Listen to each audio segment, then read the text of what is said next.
roller coaster ride for Nebraska's senior class. Coming off a turbulent 7-6 campaign, it's those seniors' last chance to make the type of statement Big Red fans expect. And for an embattled coach, it's a launch point for a return to glory. Welcome to ESPN's presentation of Capital One Bowl Week. The celebration of Bowl Week is boundless. From the beach to the bay. From the heart of Texas to the Sunshine State, the pageantry is unrivaled. The nation comes alive for Bowl Week. Nebraska and Ole Miss have been playing football for decades and decades, but they've never played each other. The tailgating is in full force on a sunny Louisiana afternoon. There are a few cultural differences between the heart of the Midwest and the folks of Mississippi. It's the Mainstay Independence Bowl with Nebraska and Ole Miss.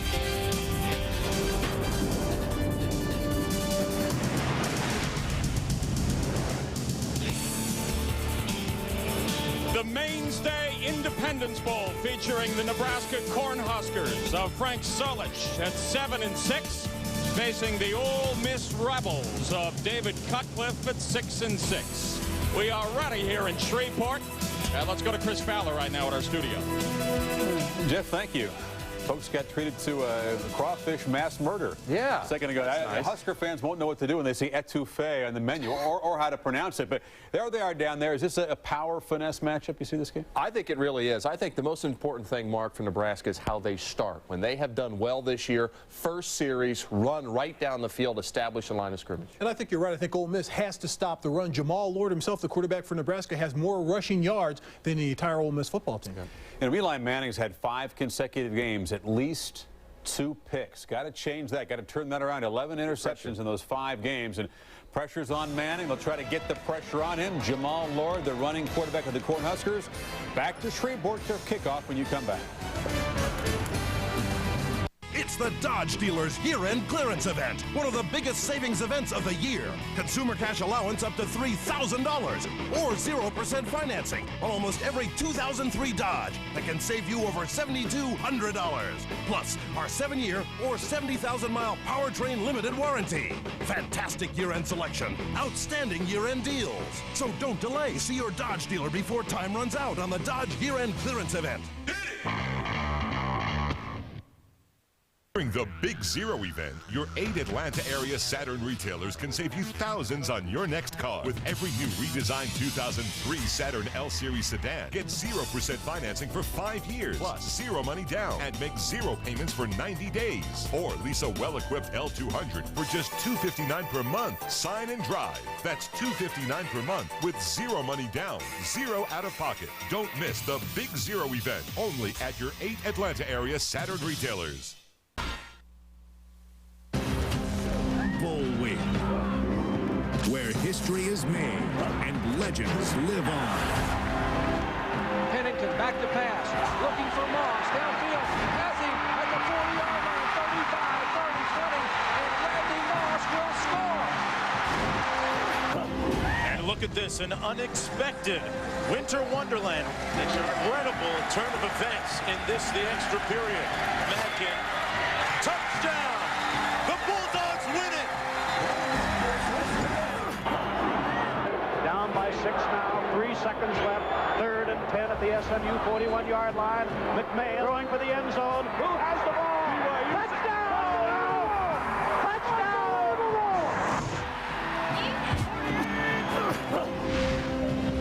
They are 2 of the more exciting quarterbacks in America. Jamal Lord of Nebraska, and for Ole Miss, it's Eli Manning. All the famous bloodline coupled with size and the great arm.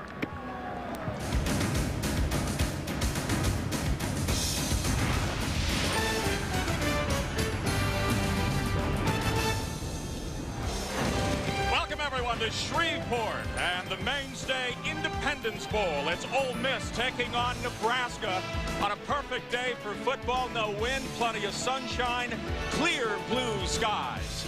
Hello, everyone. I'm Jeff Hullinger along with Todd Christensen, and no snow for this Independence Bowl. It's going to be a great day for football, and for a lot of these locals here, they have been following Eli Manning for a long time, back when he was in high school in New Orleans, and now he has a big target in Chris Collins, a deep threat. Well, his numbers don't stand out at you in terms of 49 catches, but what does stand out is 10 touchdowns. That leads the SEC. And when you think of the plethora of great receivers in the SEC, that's quite an accomplishment. Number 8 has really established himself as the go-to guy for Eli Manning in this offense. On the other side, the state of Nebraska has a special bond with its university, with its football program, and Stacy Pates is downstairs right now. Stacy? Well, Jeff, while Ole Miss is making their 5th appearance to the Independence Bowl, this is the first time for Nebraska to be here. Tickets did not sell as well as Nebraska had hoped, but from the looks of things, I think there are more fans here than they anticipated. The motivation for Nebraska is simple. They have to end on a winning note to make their winning season, their 41st winning season. They have to win today for that to happen. All right, Stacy, the Independence Stadium recently underwent a $32 million renovation, and it is in great shape for the fans today. And look at this weather today. The wind is inconsequential. The forecast is clear. Humidity is pretty low for this part of the world, and the temperature is very nice as New Year's approaches. And we are underway with Ole Miss kicking off, and it skips into the end zone. Josh Davis will let it hit, and Nebraska will take over the football here in the Mainstay Independence Bowl. Jamal Lord, he can run and throw. He averages almost 6 yards per carry with 1,300+ yards and 8 touchdowns. Has a passer over 1,200 yards, 11 touchdowns, and 10 interceptions. Get a chance to see Diedrich from the I-back position. Also take a look at Horn, number 5, the freshman, who has 300-yard games this season. Starting lineups are brought to you by Coors Light. So it is 1st and 10 for the Cornhuskers. Here is the give straight ahead to Darren Diedrich. And Diedrich is up to about the 25-yard line where he is stopped. Pickup of about 4 or 5. The offensive line for Nebraska, not as strong as past years, but the center, John Garrison, and the right tackle, Dan Feely-Waldron, are the best up front for Frank Solich. Jesse Mitchell is not your ordinary nose tackle. Very quick with 12 tackles for loss. He will be key to stopping the running game for Nebraska today. 2nd and 5 from the 25-yard line, and the give. That's enough for a first down. Jamal Lord keeping the football, and the tackle by Eric Oliver, the free safety for Ole Miss. It is a pickup of 6. The star of the Rebels defense is the middle linebacker, Eddie Strong. Big and strong and quick because of injuries, played in just 9 games, but he does have 53 tackles. Key to the run support of the safeties. Matt Greer has had a terrific season with interceptions and run support. Eric Oliver, the leading tackler this year, with 116, the most that they've had in 8 years. On first down, Nebraska keeps it on the ground across the 35. Down at the 36 is Diedrich. It is a pickup of 3. We'll call it 2nd and 7 for the Huskers. Jamal Lord, Diedrich last year had 1,300 yards, 1,299 to be exact. But Diedrich, I think, a little bit frustrated this year because hasn't had a lot of pitches. It seems that number 10 has a penchant for keeping the ball as opposed to pitching on that option. Now 2nd and 7 out of the shotgun formation with 3 receivers for Nebraska. Here's the handoff to Diedrich. Diedrich with room and into Ole Miss territory to the 48-yard line. It's a gain of 17. Tackle by Travis Johnson, the right quarterback. We talked about Diedrich with Thunder Collins leaving. The idea was that number 30 was going to get that many more touches. It really hasn't. It really has not panned out as you might guess. They combined for a little over 1,400 yards to Diedrich and Horn, but Horn is the guy that they're looking at, the youngster, the 190-pounder. And it's Judd Davies, the fullback, as he pounds ahead for about 5 yards for Nebraska. So nothing fancy here on their opening possession here at the Mainstay Independence Bowl, keeping it on the ground and really pushing it at Ole Miss right now. They must have been listening to Trev Alberts saying that early on they had to establish the line of scrimmage, and that, of course, means Thomas Incognito, Erickson, Garrison, Tagoai, and Feely-Waldron. Here is the pitch, and the fake reverse up to the 45-yard line. That's going to be a loss of 1. Nothing there for Darren Diedrich. And you take a look at Diedrich. He is in the top 10 all-time rushers for Nebraska. Came into the game with 2,653 yards. A look at Frank Solich. Interesting when you look at that career mark to think that he may be in trouble, and that's what the scuttlebutt is in Nebraska. I find that strange with an impressive record like that. The expectation there is more than just winning. And here is Jamal Ward run out of bounds along the Nebraska sideline. A pickup of 4. The stop by Travis Johnson, his second, tackled the right cornerback from Shannon, Mississippi. Because of the fact that this is a bowl game with 6 losses, I wouldn't be surprised to see him go for it. But now I see the punt team come on the field. I figured a 4th and 3 around that situation. They might want to give it a shot, but definitely not. So it'll be 4th and 2 for the Cornhuskers. Tied for 4th on the all-time bowl appearance with 41. Last year matched up with Miami in the Rose Bowl for the national title game. Kyle Larson is the punter and gets it away. A high floating spiral. And Nebraska downing it at the 2-yard line. Maybe the 1 is Gerald Pippins. Great special teams work by Nebraska. A 41-yard punt, and they execute it perfectly. So Eli Manning with lousy field position. He will begin from his own 1. It's Ole Miss' turn to do it offensively. Louisiana state government is preparing for a new way of doing business to better position Louisiana's core industries so that growth and development can occur. In order for Vision 2020 to succeed, it requires a commitment from the entire state. Join us by involving your community and making a positive contribution. Here in Louisiana, mediocrity has been replaced by excellence with accountability. Louisiana's on the move, and business must lead. Check it out.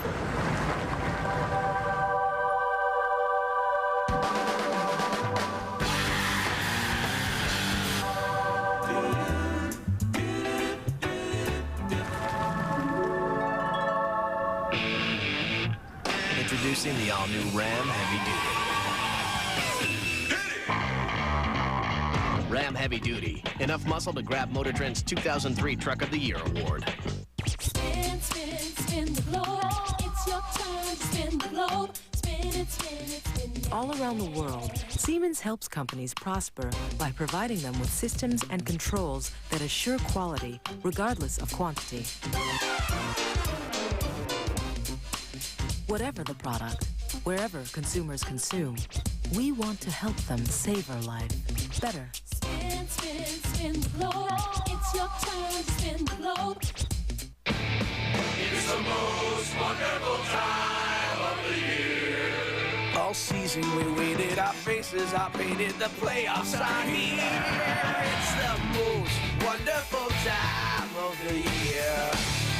With Super Bowl dreaming and cheerleading, screaming, big blazing cold beer. It's the most wonderful time of the year. Here's the playoffs.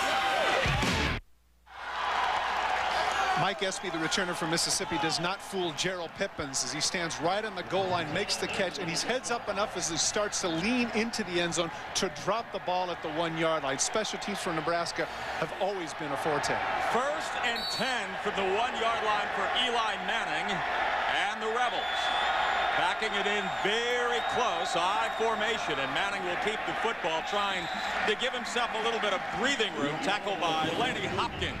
Eli Manning, it all begins with a talented quarterback at 6'5", strong, terrific arm, over 3,000 yards in the air. His interceptions grew to 15 this year from 9 last year. Certainly a big issue today. We talk about Eli Manning, but to take some pressure off him, Ronald McClendon is going to have to get some yards. He is the leading rusher for Mississippi with a paltry 342 yards. Starting lineups are brought to you by Coors Light.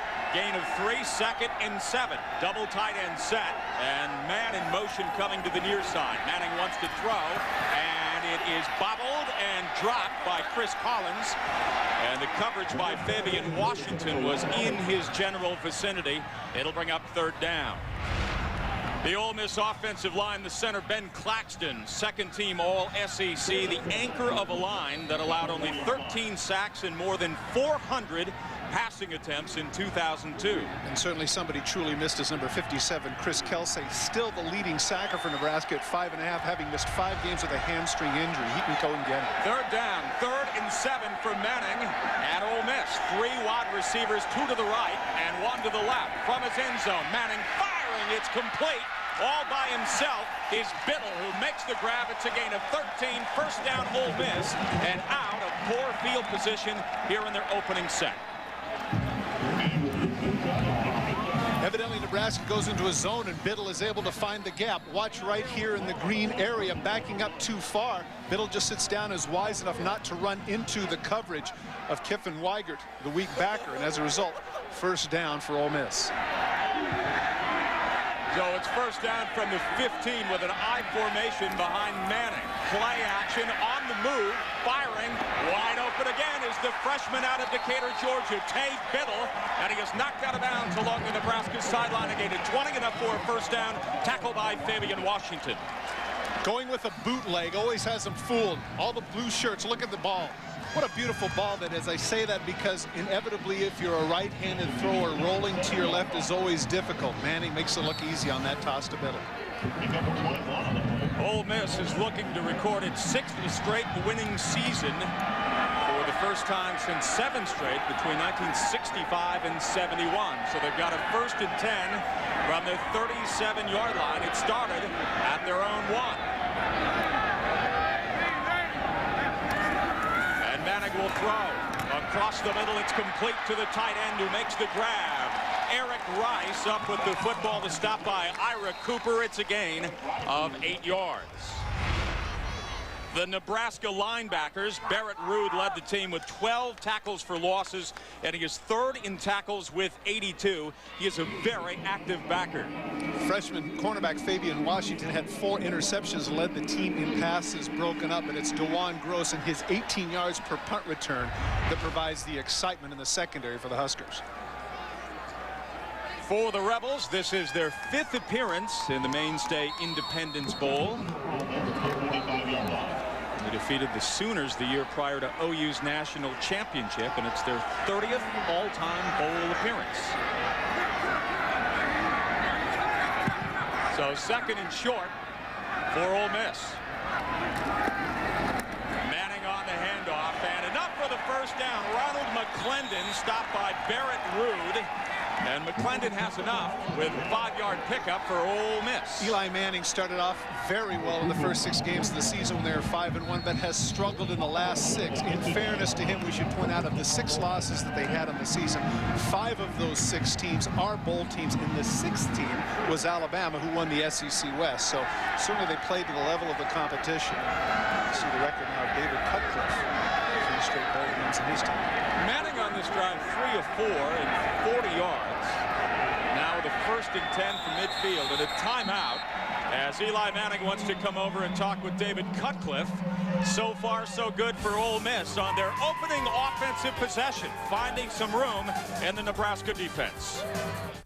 At Mainstay, we understand just how quickly your dreams can become the present.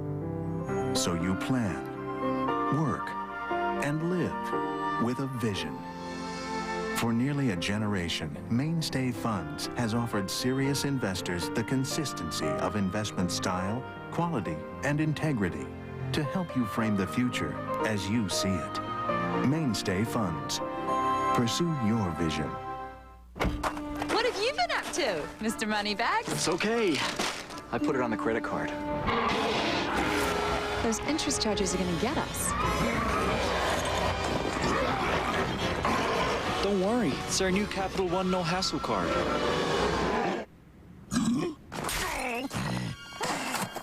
The Capital One No Hassle card has the nation's lowest long-term fixed rates, $0 fraud liability, and no telemarketing. What's in your wallet? Chrysler invites you to preview our holiday collection, featuring our best-selling collection of minivans, now with a special holiday bonus. Now, choose one of 3 Sony personal entertainment packages when you buy any new Town & Country minivan. Plus, get 0% financing for 60 months on select minivans.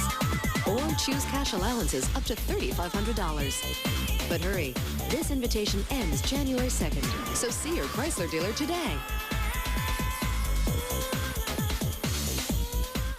I'm at my mother's for dinner. She says, wasn't that chili unbelievable? I say, unbelievable.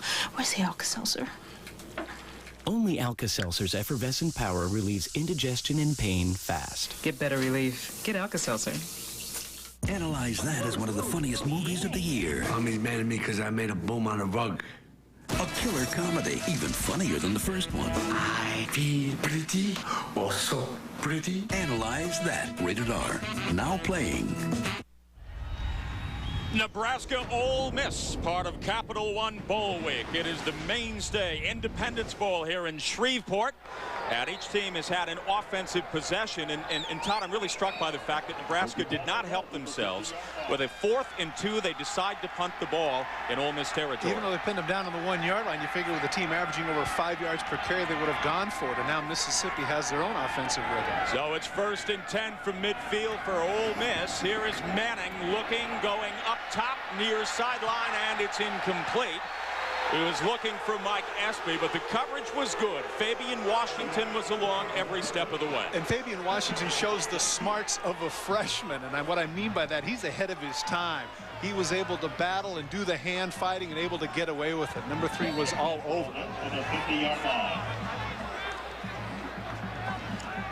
So 2nd and 10 from the 50-yard line on a perfect day for football here in Shreveport. See a lot of those red coats, Todd, red shirts everywhere in the stadium. Folks making the trek down from Nebraska. Here is Manning rolling to the right, setting and firing, and over the head of his receiver, who was well covered. Kerry Johnson from Oxford, covered by Pat Ricketts from Omaha. This time Ricketts was not fooled by the bootleg. Stride for stride with the receiver is Ricketts. Nebraska making some adjustments in the secondary. And don't forget, remember, this defense for Nebraska is, remember, they fired their coordinator. Jeff Jagram now is the coordinator, the linebacker coach, former defensive coordinator in Mexico State. They're going with some new defensive personnel, Jeff. Espy and Biddle to the right, Johnson to the left. 5 defensive backs for Nebraska on 3rd and 10 from midfield. Out of the shotgun, penalty markers flying. And this maybe Belton Johnson, the right tackle, maybe he was moving. It looked like he was the man in motion there. Red ball, false start, offense, 5-yard penalty, remains 3rd down. A look at John Smith, our officials, as you saw, out of the Big East today. And that will make it just a little bit tougher on Ole Miss and David Cutcliffe.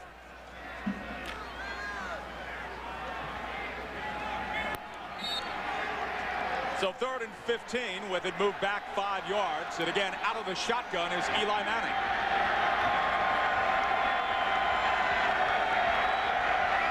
Nebraska coming with a blitz. In trouble is Manning, and down he goes. He is sacked at the 33-yard line. It is a loss of 8.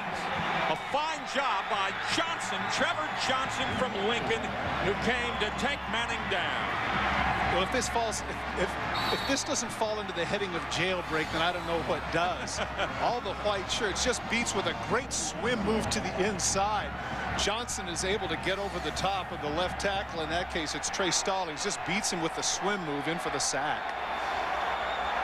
So Ole Miss punting. Cody Ridgway just gets it away. It's a low kick, and it takes an Ole Miss bounce. It is scooped up by DeJuan Gross.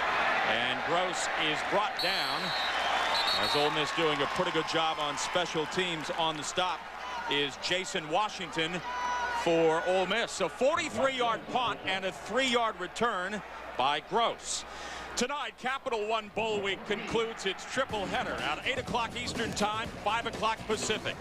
The Wildcats, ranked number 6 of Kansas State, face the Arizona State Sun Devils in the Pacific Life Holiday Bowl live from Qualcomm Stadium in beautiful San Diego, California. Darren Sproles, take a look at the kind of season that he has had for the Wildcats and all the yards that he has picked up. On 1st down, here is Lord with running room. Lord bouncing off tacklers. It's a sprint near sideline and brought down. A big pickup for the Nebraska Cornhuskers of 47 yards for Jamal Lord. Run out of bounds by Eric Oliver.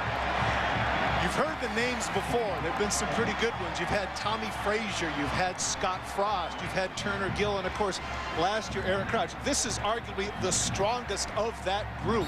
As you can see, look at the stiff arm. Ouch.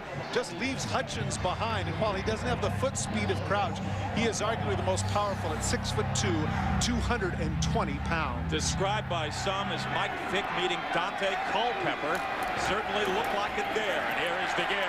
Up the middle, running room is Diedrich. And if Diedrich stays on his feet, he might have busted off another 10 or 15 yards. It is a gain of 9. It'll bring up 2nd and 1 for Nebraska. John Garrison and Junior Tagoai create the gap for Diedrich on the trap play, and you're absolutely right. He really just stumbled over his own feet. He'd anticipated leading forward that he was going to get something to happen. The offensive line for Nebraska did not get it done as much as they had used to in the past in terms of statistics. They won't have a big day today. Nebraska offense, 9 rushes for 95 yards already. Jamal Lord wants to take a timeout here, and he'll talk with Frank Solich as they have 2nd and short. We'll take a break. Nebraska and Ole Miss from Shreveport. Homer. Yes. Nice. Yes. Nice. Yes. It only bounced twice. No, I pured it. So what? Okay. It's a home run. No, Yeah, it's a double. No, it didn't even hit the back of the shelf. It bounced it twice, it's a double. What are you talking about? I'm talking about rules. Doesn't hit Those the back, aren't the rules. You're it's a talking double. about making up the rules. No, okay? I'm talking about, look, I play with shoes, you don't. So That's what? a rule. I have a medical condition. This is why no one wants to play with you. Why? Because I'm right and I'm better at it. Take a nap. Everybody's got a little Jeep adventure in them. So you'd better hurry to your Jeep dealer because they want to make this a record-breaking month. Now's a great time to get a Jeep Liberty with all these great offers. 0% APR financing or $1,000 cash allowance. No monthly payments for 90 days. Plus the protection of a 770 powertrain limited warranty. So get to your Jeep dealer for this factory-authorized opportunity before January 2nd and find the Jeep adventure in you. Check one out today. One special day, one act of kindness, one more child who doesn't have to go without.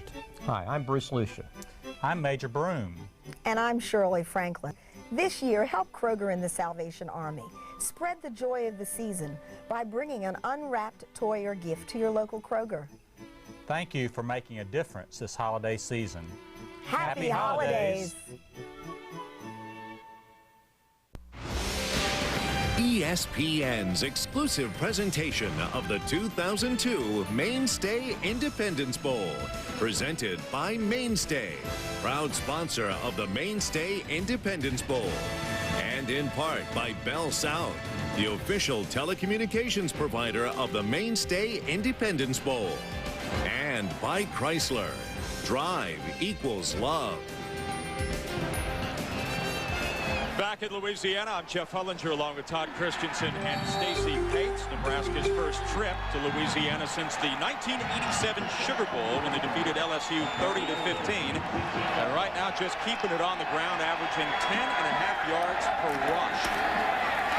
And here it is, 2nd and short, and it should be enough for a Nebraska first down. Diedrich getting the first down after a gain of 4. We are here at the Mainstay Independence Bowl. Nebraska taking on Ole Miss, the Big 12 against the SEC. Perfect weather here in Shreveport. It just couldn't be any better. And so far, it's been Nebraska grinding it at Ole Miss, keeping the ball on the ground and really powering past them right now as they look at a first down from the 12-yard line of the Rebels. Lord wants to throw up top into the end zone and over the head of his intended target, Wilson Thomas, who was a basketball player. Not sure if he will play for the Huskers in 2003. That's his first pass attempt. Kind of an odd call, I would say, when you're averaging over 10 yards a carry. The fullback, Judd Davies, just getting the first down. And even though he's 6'6", you pointed out he's a basketball player, the timing of that was ill-conceived. You can see by the pump fake, Thomas almost out of the back of the end zone. And as I say, very surprising as effectively as they're running the ball to attempt a difficult pass like that. Well, let's see if they keep it on the ground now. It's 2nd and 10 from the 12-yard line. Here is Lord on the option. And they'll keep the football and gather it up quickly after a gain of 1. A good defensive job by Matt Greer, the strong safety from Smithville, Mississippi, who came up to make the stick on the quarterback Lord. It's a great play by Greer for this reason, because he is playing the back. He actually comes up and plays them both, and at the last minute comes off the back and goes to Lord. If Lord has a weakness in the running game, it's his inability to make those decisions. He's certainly a terrific running quarterback, but in that case, when Greer plays them both, that means you got to pitch the ball. Yarick Johnson, the left tackle, the senior out of Atlanta, is limping off to the sideline and being replaced by McKinley Boykin. It is 3rd down for Nebraska. Lord wants to throw. Batted down. Fine job by Ole Miss. Eddie Strong, the ever-present middle linebacker, the star of the defense, delivering on 3rd down for the Rebels. It's so impressive with regards to Strong with an injury. He's been out 4 games, and he still gets named to the first-team All-SEC. Number 1, 6'4", 245 pounds, ideal physical specimen for the next level as a middle linebacker, right in the face of Lord to bat that one back. It is a perfect name for how Eddie Strong plays. He coaches All-SEC team. A 29-yard field goal attempt for Nebraska. It is up and it is good by Josh Brown. So Brown has put Nebraska on the scoreboard. 3-0 with Ole Miss here in the first quarter of the Mainstay Independence Bowl.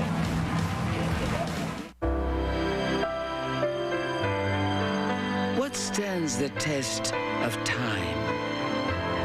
Our strongest bonds, our fundamental values. At New York Life, our humanity, integrity, and financial strength provide protection and security for millions of families through changing times. Values that make New York Life the company you keep. I've been pulled over for DWB. DWB? Driving while black. On January 17th. You missed the target in the middle. Who, the brother? Look at him. Surrounded by 4 white guys with guns. The man is terrified. One security guard should set it off. is taking the law You said something about my mama? into his own hands. You're insane! You're resisting arrest. National security. Now this shot, I'm starting to see white light. Damn, even the light is white. Rated PG-13. In theaters January 17th.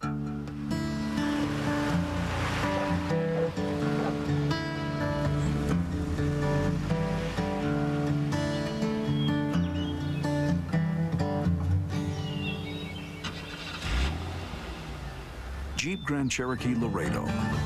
With its incredibly capable 4-wheel drive system, it gives a whole new meaning to the words Morning Rush.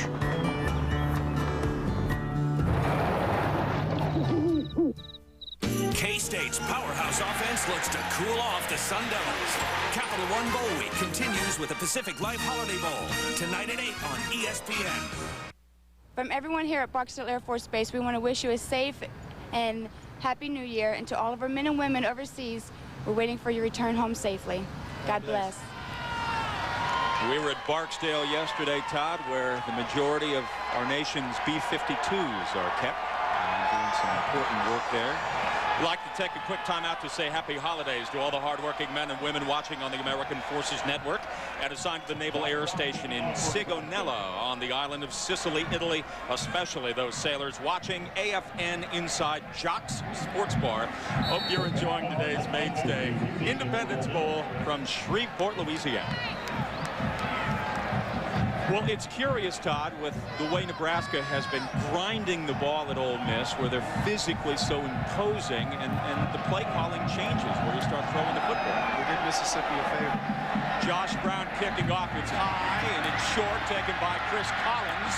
And Collins is taken down by the Nebraska special teams. Hits a pickup of 14 yards. Tomorrow, Capital One Bowl Week continues at 11 a.m. Eastern Time on ESPN2. Billy McMullen and the Virginia Cavaliers meet Avon Coburn and the West Virginia Mountaineers in the inaugural Continental Tire Bowl from Erickson Stadium in Charlotte, North Carolina. Then, on ESPN at 8 o'clock Eastern Time, 2 of the top running backs of the nation square off in the Alamo Bowl, brought to you by MasterCard, as Colorado meets Wisconsin.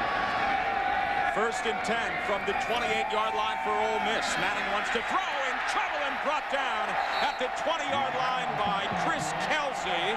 as he makes the sack. He has 5.5 on the season, now making 6.5. It's a loss of 8. Here's the speedster Kelsey just going right past the right tackle, and that's the quickness of number 57. Johnson unable to deal with it. Watch the club with the right hand. You used to see Reggie White do that from the same position, but he'd knock the tackle down. Kelsey does it with speed and quickness. Reminds me a little bit, he was a pass rusher at Nebraska, 93. What's that guy's name? Travis, somebody or other. 2nd and 10 from the 21, 3 wide receivers for Ole Miss. And this time they will run the football with no success into the heart and into the bulk of the Nebraska defensive line. It is a gain of 1 for Ronald McClendon from Louisiana, as he is made really punched down in a hurry. We mentioned at the top of the show the necessity of Mississippi getting, Ole Miss rather, getting some semblance of a running game, because if Kelsey and his mates can continue to white knuckle it and get in their sprinter stance and go after Manning, it is going to be a long day for Peyton's kid brother. And here facing another 3rd and long, 4 wide receivers, 2 to the right, 2 to the left, operating out of the shotgun formation is Eli Manning. There's the snap, and it will stop it. And this will be a delay of game against Ole Miss. Good ball. Delay of game. Offense. 5-yard penalty. Remains 3rd down. 2 penalties against Ole Miss here in the opening quarter. Look at David Cutcliffe. Well, the struggles that Nebraska had in the opening drive defensively against Mississippi appear to be long gone here. It's 2 sacks already on the offensive end of Mississippi, who'd only given up 13 coming into this game. Espy and Johnson to the left, Biddle to the right on 3rd and long from the 17. Shotgun for Manning, firing and completing, but knocked down immediately at the 21-yard line is Bill Flowers by Fabian Washington, a gain of 5. This is what's in vogue now for defenses at both the collegiate level and the professional level, and that is that you come with the blitz knowing that their fire or their hot route is that short slant or the out route. You tackle it for the short game.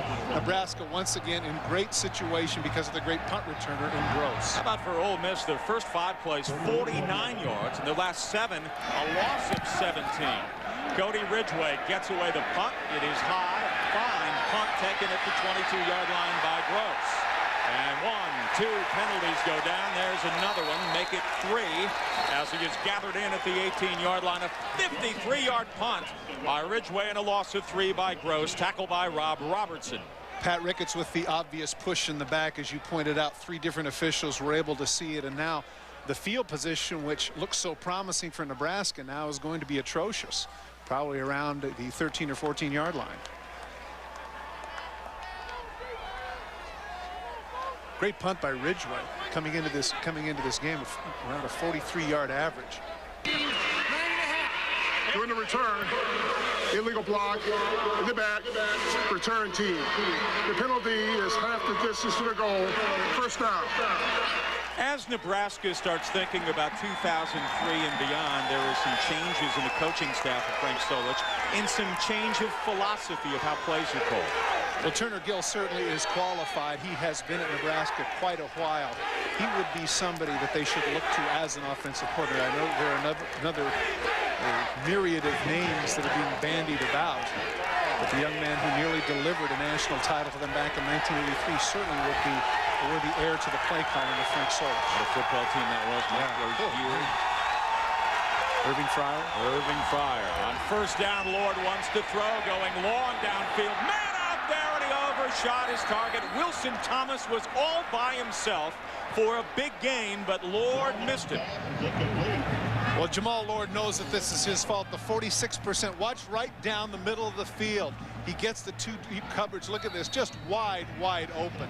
Now, as a quarterback, there's a tendency here to want to throw a perfect ball. Lord needed to throw a pillow there. Just throw it up for a catch because he was that wide open. Lord's goal was a 55% completion ratio, and it didn't happen for him this year. David Horn gets the call, and he picks up about a yard before knocked down by Daniel Booth, who is the nose tackle making the stop. Well, the offense has struggled in the second half of this season as well as this year compared to last year. You can see the numbers 2001 versus 2002.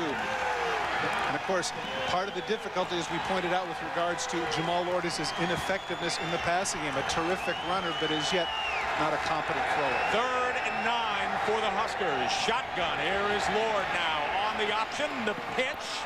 And let's see, nothing there. The Ole Miss defense doing a fine job as they stack up the pitchman, David Horn, who couldn't get anything. Eric Oliver, the free safety, making the tackle. It's a gain of 7. It'll bring up 4th down. One of the few times that you'll see Jamal Lord pitch, and it turned out to be the right decision. But he couldn't make enough people miss. And we mentioned Oliver, 116 tackles on the season from his free safety position, able to drop him before he could get the first down. Kyle Larson is the punter, and he will stand at his 4-yard line. He is out of Funk, Nebraska. Mike Espy is the deep man. Jason Armstead normally has those duties for Ole Miss, but academically he is ineligible for this football game today. Larson gets rid of the punt. It is low, it is short, and it is gathered by the return man Mike Espy. And Espy is brought down in a hurry at the 45-yard line for the Rebels. A 37-yard punt and a 2-yard return.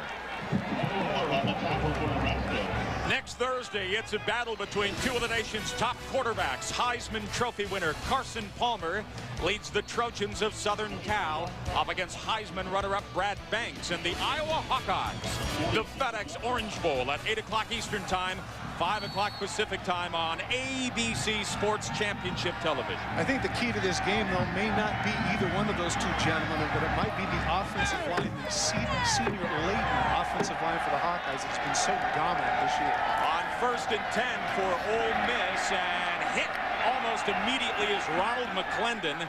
LaKeven Smith, the freshman out of Macon, Georgia, on the tackle for the Huskers. It's a loss of 1. It'll bring up 2nd and 11. As I mentioned earlier, they just cannot abandon the run. Mississippi fans are probably saying to themselves, come on, just forget it. Let's throw the ball. They can't do it. They've got to keep the defensive line and linebackers of Nebraska honest. Last 6 carries on the ground for Ole Miss have resulted in a loss of 10 yards. So on 2nd and 11, Manning coming near side. It's complete and nothing there whatsoever.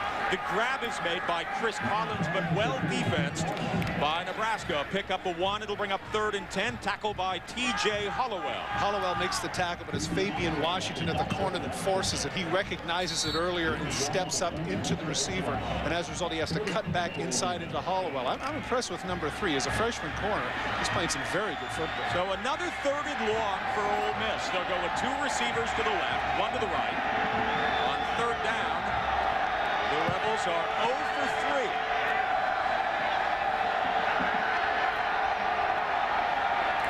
Manning the straight drop. Rattan swings it out. It is caught and then dropped immediately as Ronald McClendon. Fine defense by Lornell McPherson from Omaha. And a penalty marker has been thrown along the Nebraska sideline. That'll be refused. That's a great open field tackle on the part of McPherson. Situation there, if he's able to break the tackle, maybe he can get the first down. Instead, McPherson drops him by the ankles. Nebraska will refuse this and force him to punt. So the Nebraska defense not allowing anything right now, Todd. Holding offense. The penalty is declined. 4th down. So it'll bring up 4th down. David Cutcliffe, whose name keeps resurfacing in Kentucky, again asked that question this afternoon. Said no interest. Happy in Oxford. Not planning on going anywhere except home after this ball game. Cody Ridgway at the 32-yard line, and DeJuan Gross is deep for Nebraska. Ridgway gets rid of the punt. It's a high floating spiral and taken by Gross. Gross spinning and brought down at about the 21-yard line. It's a 39-yard punt and a 6-yard return. So we'll see Jamal Lord and the offense of Nebraska. Matt Greer on the tackle on special teams for Ole Miss.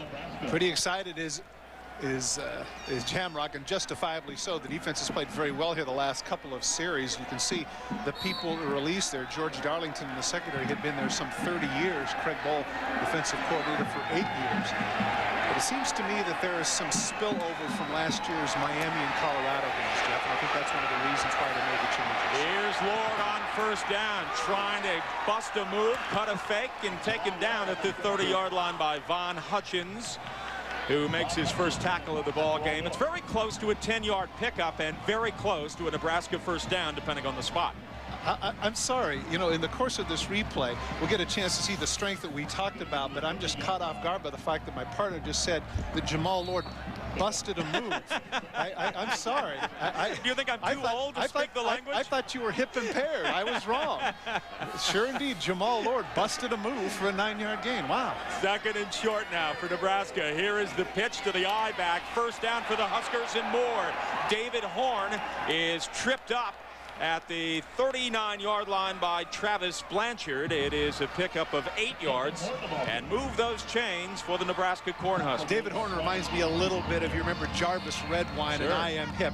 They're looking for him for the quickness and speed. He's only 190 pounds. He's not that typical bruiser I-back, but he does provide some speed for the Huskers that maybe they haven't had in the past. And that will be the end of the first quarter. So far, Jamal Lord in control for the Nebraska offense. We'll take a break from Shreveport on a great afternoon. Big Monday, presented by Bud Light, returns January 6th on ESPN. Introducing the new 215 horsepower Chrysler PT Turbo. You really think a bionic woman would beat the $6 million man in a foot race? She was smaller, so she's more aerodynamic. With a Gatrog manual transmission. He was $6 million. Now, what was she? 3, 4.5 tops? Guys, it was a TV show. They're not real. What if they had a kid? That'd be one fast kid. PT Turbo. It'll really have you thinking fast. Now, for a limited time, choose one of 3 $500 Sony personal entertainment packages when you buy any new PT Cruiser. We're taking a heritage of performance to the next level with greater control from new wraparound grips, the rugged durability of a metal gearbox, and built-in work lights for spot-on visibility in any lighting. At Skill, we share your passion for home improvement, which is why we've challenged ourselves to create the most forward-thinking new tools possible. Introducing the all-new power tool line from Skill with built-in work lights. It's what's next. Hey, I guess somebody's had a busy day today. Well, make sure back pain doesn't cramp your schedule tomorrow. Grab a Thermacare air-activated heat wrap before you hit the sack. It gets warm and stays warm, deeply relaxing tight muscles. So circulation flows in, helping pain flow out. So, by the next day, you're moving and grooving. Oh yeah, all day long.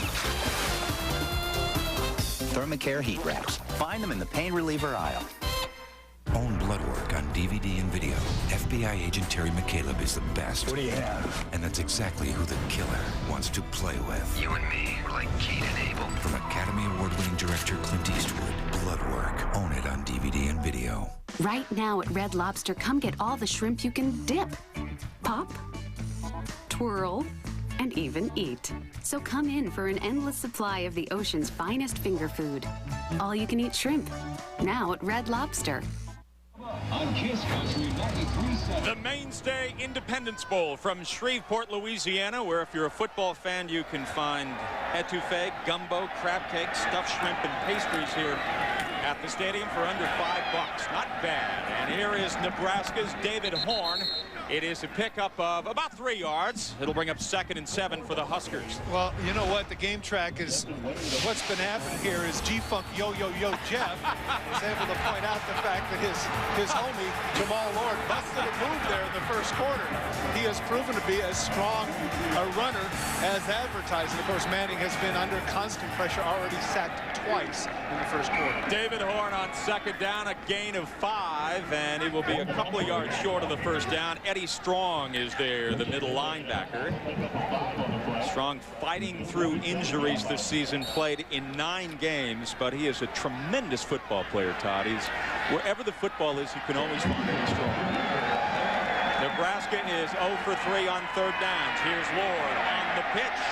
David Horn with some running room and a first down for the Huskers in Ole Miss territory, a gain of 12 yards. Well, the blocking at the point of attack is outstanding, and this time the pitch is made. Take a look at the pulling guard right out front. There's the pitch. Great cut block. Now you have receivers blocking to the outside, and except for that move right there, the tackle at the end, there by number 26, Oliver. Otherwise, Horn goes the distance.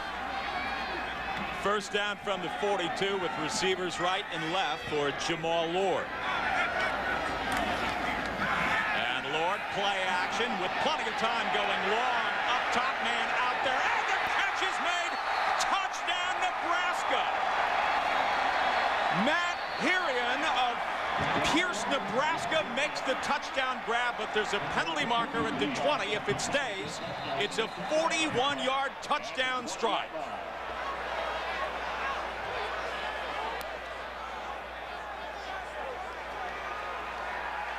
I think it was defensive holding. Holding gets the defense. The penalty is declined. Result of the play, touchdown. Number 42, Herian, has been unbelievable this year. He's averaging 43 yards a catch. He has 6 catches, and 3 of them are for touchdowns. And the question everybody keeps asking, and why isn't 42 playing more football as a result of every time he touches the ball, something good happens? And just a freshman. Josh Brown with the point after attempt for the Huskers, and it is good. So Nebraska taking a lead on Ole Miss. 6 plays, 80 yards, 2 minutes and 15 seconds of time. And go Big Red is the chant from all the locals who came from Omaha and Lincoln and Ogallala. And at Mainstay, we understand just how quickly your dreams can become the present. So you plan, work, and live with a vision. For nearly a generation, Mainstay Funds has offered serious investors the consistency of investment style, quality, and integrity to help you frame the future as you see it. Mainstay Funds. Pursue your vision. Mark and Karen have twins. They use their Discover card because it pays them for the things they buy. So far, they've earned a cashback bonus award of $140. It's money they use to pay for a special night out and an emergency 24-pack. Discover card. Why not get paid for the things you buy anyway? They call this art? I'll tell you what I call it, brother. It symbolizes my frustration of committing to a phone plan I don't always need. You should be down at 10-10-220, little dude. Yeah, it's a great phone service with no monthly commitment. With 10-10-220, all calls up to 20 minutes or 99 cents. It's cheap, whether you use it a little or a lot. That is a great deal. Now, this speaks to me. It says cheap. Dial 10-10-220. Brother. Hey, Don! Hey, what's up? You going to Tommy's party? I can't, I'm working. Oh, break. The Dodge SXTs, 4 cool cars, and you won't have to work 2 jobs just to buy one. Don, you made it! I like your hat. Grab Dodge's 770 powertrain limited warranty. Ford, Chevy, and Toyota don't match it. A look at the freshman, Matt Herian from Pierce, Nebraska, who makes the touchdown grab for the Cornhuskers, up 10-0 now on Ole Miss. And you see the drive time where Lord, very efficient, no complaints about that, is you're running the ball and you're throwing a touchdown. Total offense, in fact, for Nebraska right now, 187 yards, 146 of them are rushing, and Ole Miss 36 yards. Jeff, check this out now. Herian has 7 catches for 301 yards and 4 touchdowns. Now, you know what? Call me silly. You got to get that guy the ball. Absolutely. Josh Brown kicking off. It is high, it is deep, and it bounces about 6 yards deep in the end zone and out of the end zone. So Ole Miss will get the football at their 20-yard line, down 10-0 to Nebraska. Well, one of the things we talked about Oliver being a great tackler, but he's not the cover guy, and this shows how good Herian is, his concentration. Watch him right there get grabbed and pulled, comes back on his route, focuses on the ball, and still comes up with it. I tell you what, I know he's probably not much of a blocker at 215 pounds, but when you have a threat like that down the middle of the field that runs as well as he does, I can tell you from experience, Jeff, a guy that can run well from the tight end position changes what you do defensively. On first down for Eli Manning and Ole Miss. Manning rolling right and firing the football football. Fine throw, catch by Tay Biddle along the Nebraska sideline. It is a gain of 14, and a lot of pressure from Barrett Ruud, the middle linebacker, who was chasing Manning, but that's enough for a Rebels first down. And this shows how good Manning is, his ability. Take a look at the misdirection. He's going to get hit right in the mouth and still able to deliver the ball right on the money. This comeback route right there to Biddle just before he goes out of bounds. I tell you what, that shows a lot of courage on the part of number 10. First down from the 34-yard line.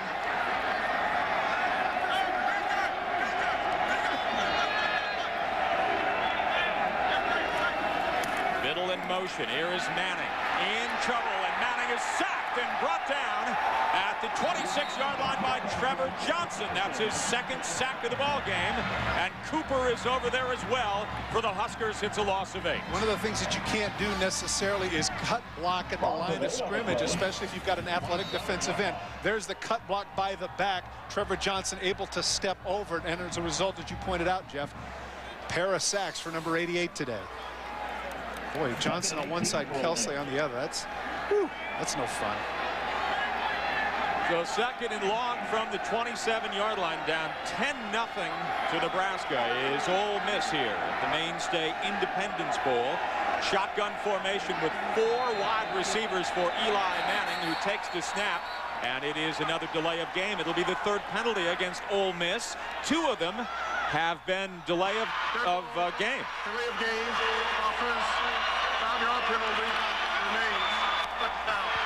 Todd, do you have any sense about Eli Manning if you were advising him, and I know you're being the father that you are with Toby, who plays for Brigham Young, and if you're Archie Manning, how do you advise him? Do you keep him at Ole Miss for another year, or do you say, well, you know what, you're ready to go? Archie needs no help whatsoever. He knows exactly what he's going to do. But just on the outside looking in, I think he does need the 4th year. On 2nd and 23, the drop play up the middle to the 25-yard line is Ronald McClendon, who is wrapped up by Lornell McPherson. The right quarterback hits a gain of 3. Once again, McPherson with an excellent open field tackle. It appeared that there was a lot more running room for McClendon, but number 1 closed the gap. And once again, you have a 3rd and forever. Well, they've had a bunch of these here in the first half, haven't they? No way to beat Nebraska, having 3rd and forever.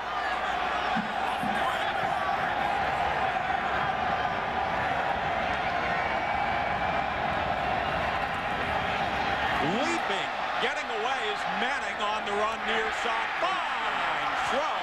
The catch is made by Kerry Johnson from Oxford, Mississippi. The stop by McPherson. It's a gain of 17, and it will be short of the first down. Lanny Hopkins makes a bad decision here. What you always do is run at the quarterback. Here comes the blitz. Now right here, instead of jumping, run around the man and force him back towards your defensive ends. It looks like an athletic play, and it may make the highlight reel, but it doesn't help you defensively. The result is the accurate number 10 gets out to the outside and delivers the ball on the money. Looked like Bob Beeman at Mexico City in '68. Cody Ridgway is the punter, and he has had plenty of these so far. This one, a fine punt that turns over, taken by Gross. Penalty marker goes flying as he's gang tackled at the 12-yard line. A 49-yard punt, a 3-yard return by Gross, but the penalty marker is at the 16-yard line.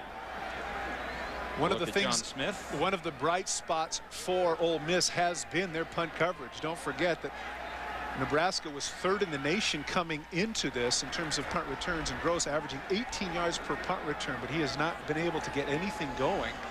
The coverage for Ole Miss has been great. Return, holding, return team, half the distance to the goal, to the end of the run, first down. So it will be first down for Nebraska. A look at Eli Manning on the phone right now, trying to figure it out against this tough Nebraska football team in Shreveport.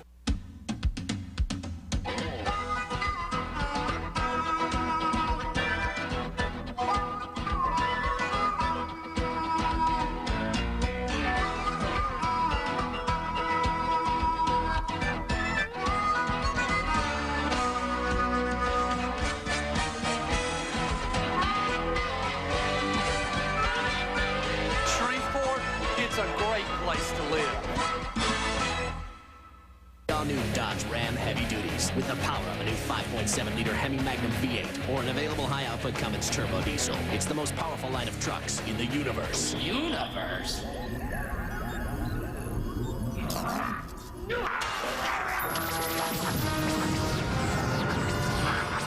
Make that the most powerful line of trucks on Earth. Ram Heavy Duty. Enough muscle to grab Motor Trend's 2003 Truck of the Year award.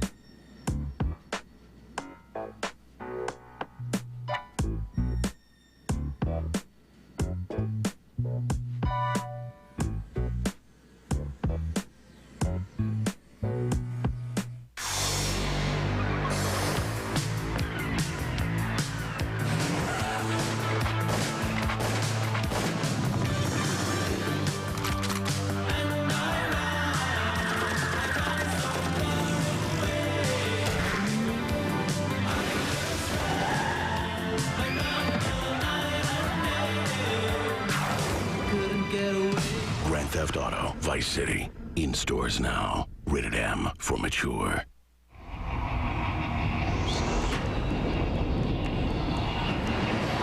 Here in Shreveport, Louisiana for the mainstay Independence Bowl. The Big Red, Nebraska on top of Ole Miss here in the second quarter. And the Huskers with a football have a 1st and 10 at the 6-yard line. The I formation. Here comes the option far side. Lord will try and turn it. He is spun down at the 9-yard line. It is a gain of about 2.5, perhaps 3 yards. Ole Miss all over Lord. That's the 8th time they've earned the option now, and that's the 6th time that he has kept. But here, close to your own goal line, I think that makes sense. I think that probably in the huddle he said, look, only if the entire team is on top of me am I going to pitch, because I don't want to take any chances that close to their own end zone. 2nd and 7 from the 10. And here is a pitch. It is to Dietrich across the 15 down at the 16. Von Hutchins is there, a gain of 6. Let's go downstairs to Stacy Pate. Stacy? Well, I have with me the managing director of Mrs. Beverly Moore.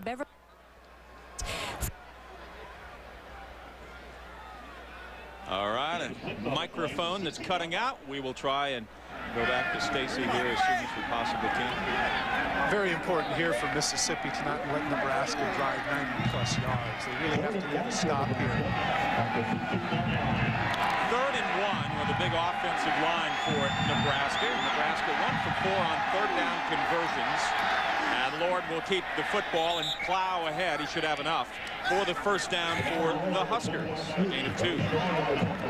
You know, when you think about Nebraska, you think about the great tradition of I-backs and all those wonderful talents. But the last couple of years, it has been the quarterbacks that have been the leading rushers for the Nebraska offense, which is curious. And there have been some, there was a story in the Omaha newspaper this week talking about if that will return to the old days when the I-back was indeed the player that was featured offensively. 1st and 10 from the 18. Lord wants to throw, setting, going long, and it is intercepted. Picked off by Von Hutchins. He's got some running room. Look out. Coming to the near side is Hutchins, and knocked out of bounds at the 27-yard line by the quarterback, Jamal Lord. It's a return of 27 yards by Hutchins, his 6th interception of the season of 2002. Hutchins gets a gift here, and this is a problem for Nebraska because 2 receivers are going to be right together. Take a look down here. You're going to see right here, you're going to have to see 2 receivers right together. This is a ball that should not have been thrown. The ball is overthrown by a good 3 yards. Hutchins is able to pay attention. You see the 2 receivers in the same area, which made no sense whatsoever. Hutchins able to get to the sidelines. Nice return for Ole Miss. Great turnover for the Rebels. So let's see if Ole Miss can capitalize. Here is Eli Manning over the head of Rick Rosano. Let's go back to Stacy. Okay. We're all set. Stacy?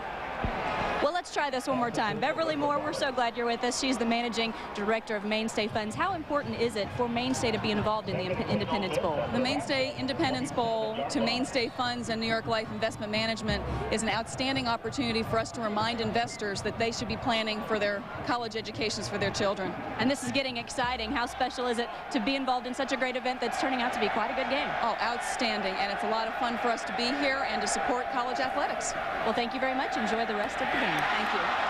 On second down, Tate Biddle can't hang on to the football. A look-in pattern, and the ball was a fine strike, but he can't come up with it. And it'll bring up third down. Surprising because Biddle's been having a pretty good game. He has 3 catches coming into here the second quarter.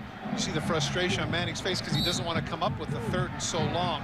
Very catchable ball, and Biddle didn't need to leave his feet. What happens is the receiver will leave his feet to cushion the ball against his chest.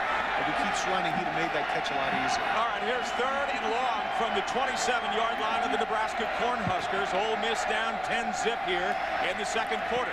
Manning will throw, and it is complete. The catch is made. Trying to get enough for the first down is Chris Collins. It is a gain of 12, and enough for a first down for the Rebels. Pat Ricketts on the tackle for the Cornhuskers. Ricketts gave him way too much room. Collins is just going to run a simple hook route. Ricketts backs up too soon, but again, that's the relationship that Manning has with Collins, his go-to receiver. Ricketts has no chance in closing on the ball because Manning knows exactly where he's going to be. Easy first down for Ole Miss there. On first and 10 from the 16-yard line. And the handoff right up the middle. And Tremaine Turner with his first touch of the ball game. Nicely done. He picks up 5 through the heart and soul of the Nebraska defense. That's what you call fresh legs. You can tell number 47's just been chomping in the bit to get a chance to come in and play. He just threw his body in there. Unfortunately, his knee dropped. He didn't quite get as many yards as he could have. But it's exciting when you get in there and get your first shot at it. Second and 5. His first possession in Nebraska territory. Rolling, and it is deflected and incomplete. Like for a moment there, it might get picked off around the 20-yard line. Adams, the right end, is the man who was able to get the pass wide. Well, Des Moines Adams has seen this play action enough on the bootleg. This time he's not fooled.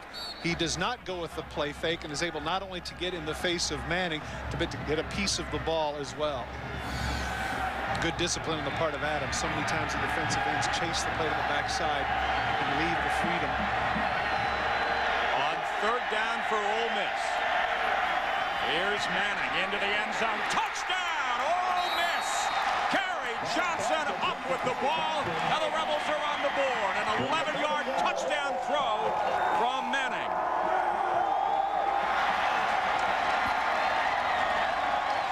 Lionel McPherson, who has done so well tackling in the open field. In that case, he was burned by Johnson coming in on the slant route.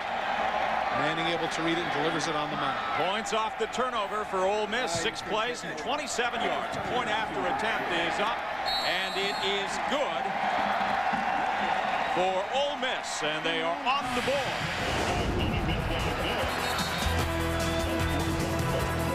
So 10-7, Nebraska leads Ole Miss here in the second quarter. It's the most wonderful week. El Roberson leads K-State's powerhouse offense against Terrell Suggs and the Sun Devils. Capital One Bowl Week continues with the Pacific Life Holiday Bowl tonight at 8 on ESPN. Get your 2003 ESPN Information Please Sports Almanac today. The most complete stats and information. Contributions from Chris Berman, Dan Patrick, and Stuart Scott. ESPN's 2003 Sports Almanac makes a great holiday gift. Eyes open? So are we. There's more than one way to make a shake. And we admit, their way is more efficient. But when was the last time you sipped a shake and said, that tastes efficient? Well, you've completed your grill training, so I'm proud to make you one of us. Does that mean I'm ready to make hamburgers? Steak and Shake, now accepting credit cards. Do you know the difference between a restaurant and a workaround? A workerant is a place where you work your way through the line, work to see the menu, work to carry your tray and fill your drink, work to balance your tray and drink when you get your condiments, work to find a place to sit, and then work to clean your own table. Thank you so much. At Steak and Shake, we're a restaurant. You sit while I do the work. Steak and Shake, now accepting credit cards.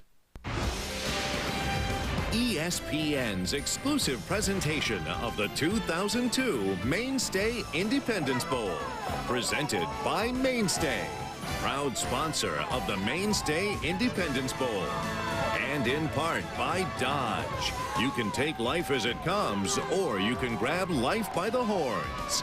Dodge. Eli Manning now 6 yards away from becoming the career Ole Miss passing yards all-time leader, as Miller at 63-11 and Eli Manning almost there with the touchdown pass to Kerry Johnson, and Ole Miss back in the ballgame. I'm feeling a little knot in my stomach as to the tension as to whether or not I'll get it.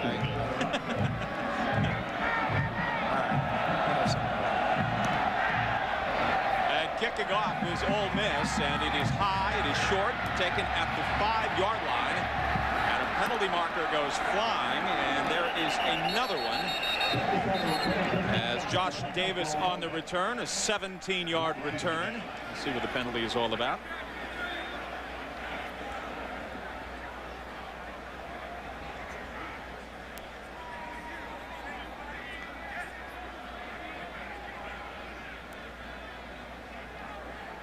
Sean Smith is our referee today, and his crew is from the Big East.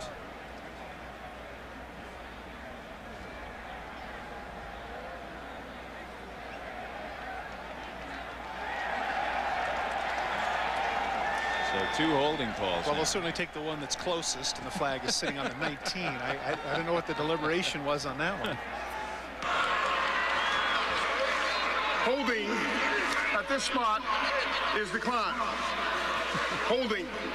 The penalty is half the distance to the goal. First down.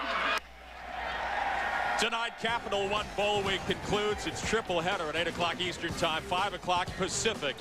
The number 6 Wildcats of Kansas State face the Arizona State Sun Devils in the Pacific Life Holiday Bowl, live from Qualcomm Stadium in San Diego, California. Terrell Suggs, take a look at the season that he has had. You'll see plenty of him tonight.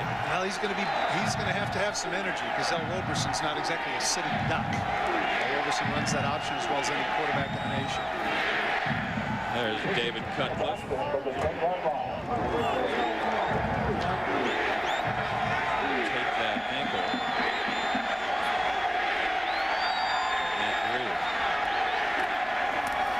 First down, here is Ward on the pitch, and no separation at all with David Horn, and it is no gain. Justin Wade, the middle linebacker, knocks him out of bounds. Odd call to come to the short side of the field, and again, you question sometimes the play calling, and that's not simply because Nebraska has struggled this year, but early in the game it seemed that they were quite effective between the tackles, just going with the eye back and some basic plays. Now it seems like they've regressed back to the option in situations that frankly don't make a lot of sense, Jeff. Frank Solich, fine fullback. His time in the mid-60s. Coach Levana. Played baseball too. Over 200 yards against the Bears as a fullback in 1965. Here is second down, and Jamal Lord is bumped and brought down after a gain of 2 by Landrum, the left end out of Detroit. Jermaine Landrum on the stop for Ole Miss. It appeared that there was some sort of discombobulation in the backfield, because there was nothing smooth about those fakes. Because Lord follows the fullback in, it just wasn't quite in sync. And now Nebraska has their own third and long to face, and they've struggled on third downs this game. Pilkington and Thomas will come to the near side with an eye formation on 3rd and 7. Lord, play action on the run, and it is caught at the 31-yard line of first down by Wilson Thomas. What a fine grab, a 21-yard pickup, and tackled by Von Hutchins, the man who came up with a pass interception last series. This is a great catch, because there are people in Lord's face, and he throws the ball behind. One of the advantages of having the long body, the 6'6" Thomas does a tremendous job of reaching behind, getting hit on the head, and nonetheless hanging on to the rock. The Lord really throws the ball better on the run than just standing in the pocket, doesn't he? Here's the pitch on first down. It's Horn, and Horn gets away from one tackler and stretches out. Nice second effort as he is up to the 37-yard line. Travis Blanchard, who is in the defensive secondary. It's a pickup of 6, 2nd and 4. And that last play was huge for this reason. If they force Nebraska to punt and get the ball back at midfield with the momentum they had on the touchdown pass from Manning, instead now Nebraska starts to get their running game going between the tackles. 2nd and 3 from the 38-yard line. The handoff, it is to Horn, bouncing off tacklers and up to the 45-yard line. It's enough for a first down for Nebraska and a gain of 7. Tackled by Matt Greer, who you just saw having his ankle taken. Well, we talked about Jamal Lord and his skills from the running position. We talked about the coterie of great quarterbacks at Nebraska. Take a look at the contrast between Lord and Crouch. This just goes to show the numbers aren't anything, of course. The touchdowns are significant. Otherwise, you think that statistically they're quite close. But again, there is something to be said for the fact that Nebraska last year played in the national title game this year with 6 losses. Double tight end set, bouncing up is Darren Dietrich, and Dietrich is stopped by Travis Blanchard. It's a gain of 5. It'll bring up 2nd down and 5. Shows how effective the offensive line is that he stumbles and looks like not much of a run, and you look up and it's 2nd and 5. Once again, we talk about the offensive line for Nebraska, certainly doing its job. Huskers with a 2nd and 5 from midfield. 10-7 here. Shot of 5 minutes to play in the first half. Here's the handoff. Straight up the middle is Judd Davies, the fullback, and there is not much there as he is brought down after a gain of 2. So 3rd down is upcoming. Ryan Hamilton is there for Ole Miss. That's a nice tackle by Hamilton, simply because of the fact that it looked like the fullback had some momentum, but he's able to drag him down. Right now, this is the statistic that stands out. Ole Miss's inability to get a running game going, but it just goes to show that there are different ways to get the job done. This is certainly a finesse versus strength game. Getting a turnover certainly helps also. 3rd and 4 from the 49. And here's Lord trying to cut it up, and he is short of the first down as Ole Miss wrapped up by Travis Blanchard. It is a pickup of about 1.5 yards. So here is 4th and 2. And Todd, the last time we saw this was on the opening possession for Frank Solich, and he elected to punt the ball. And he will again.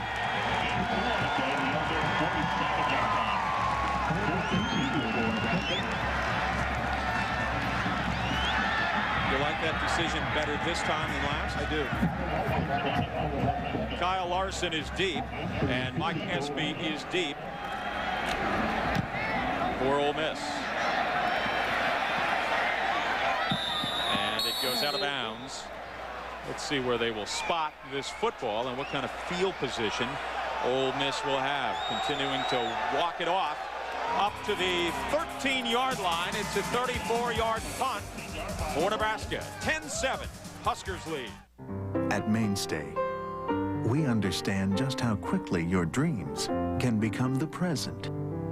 So you plan, work, and live with a vision.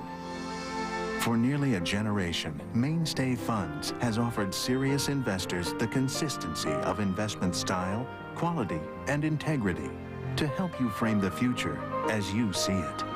Mainstay Funds. Pursue your vision.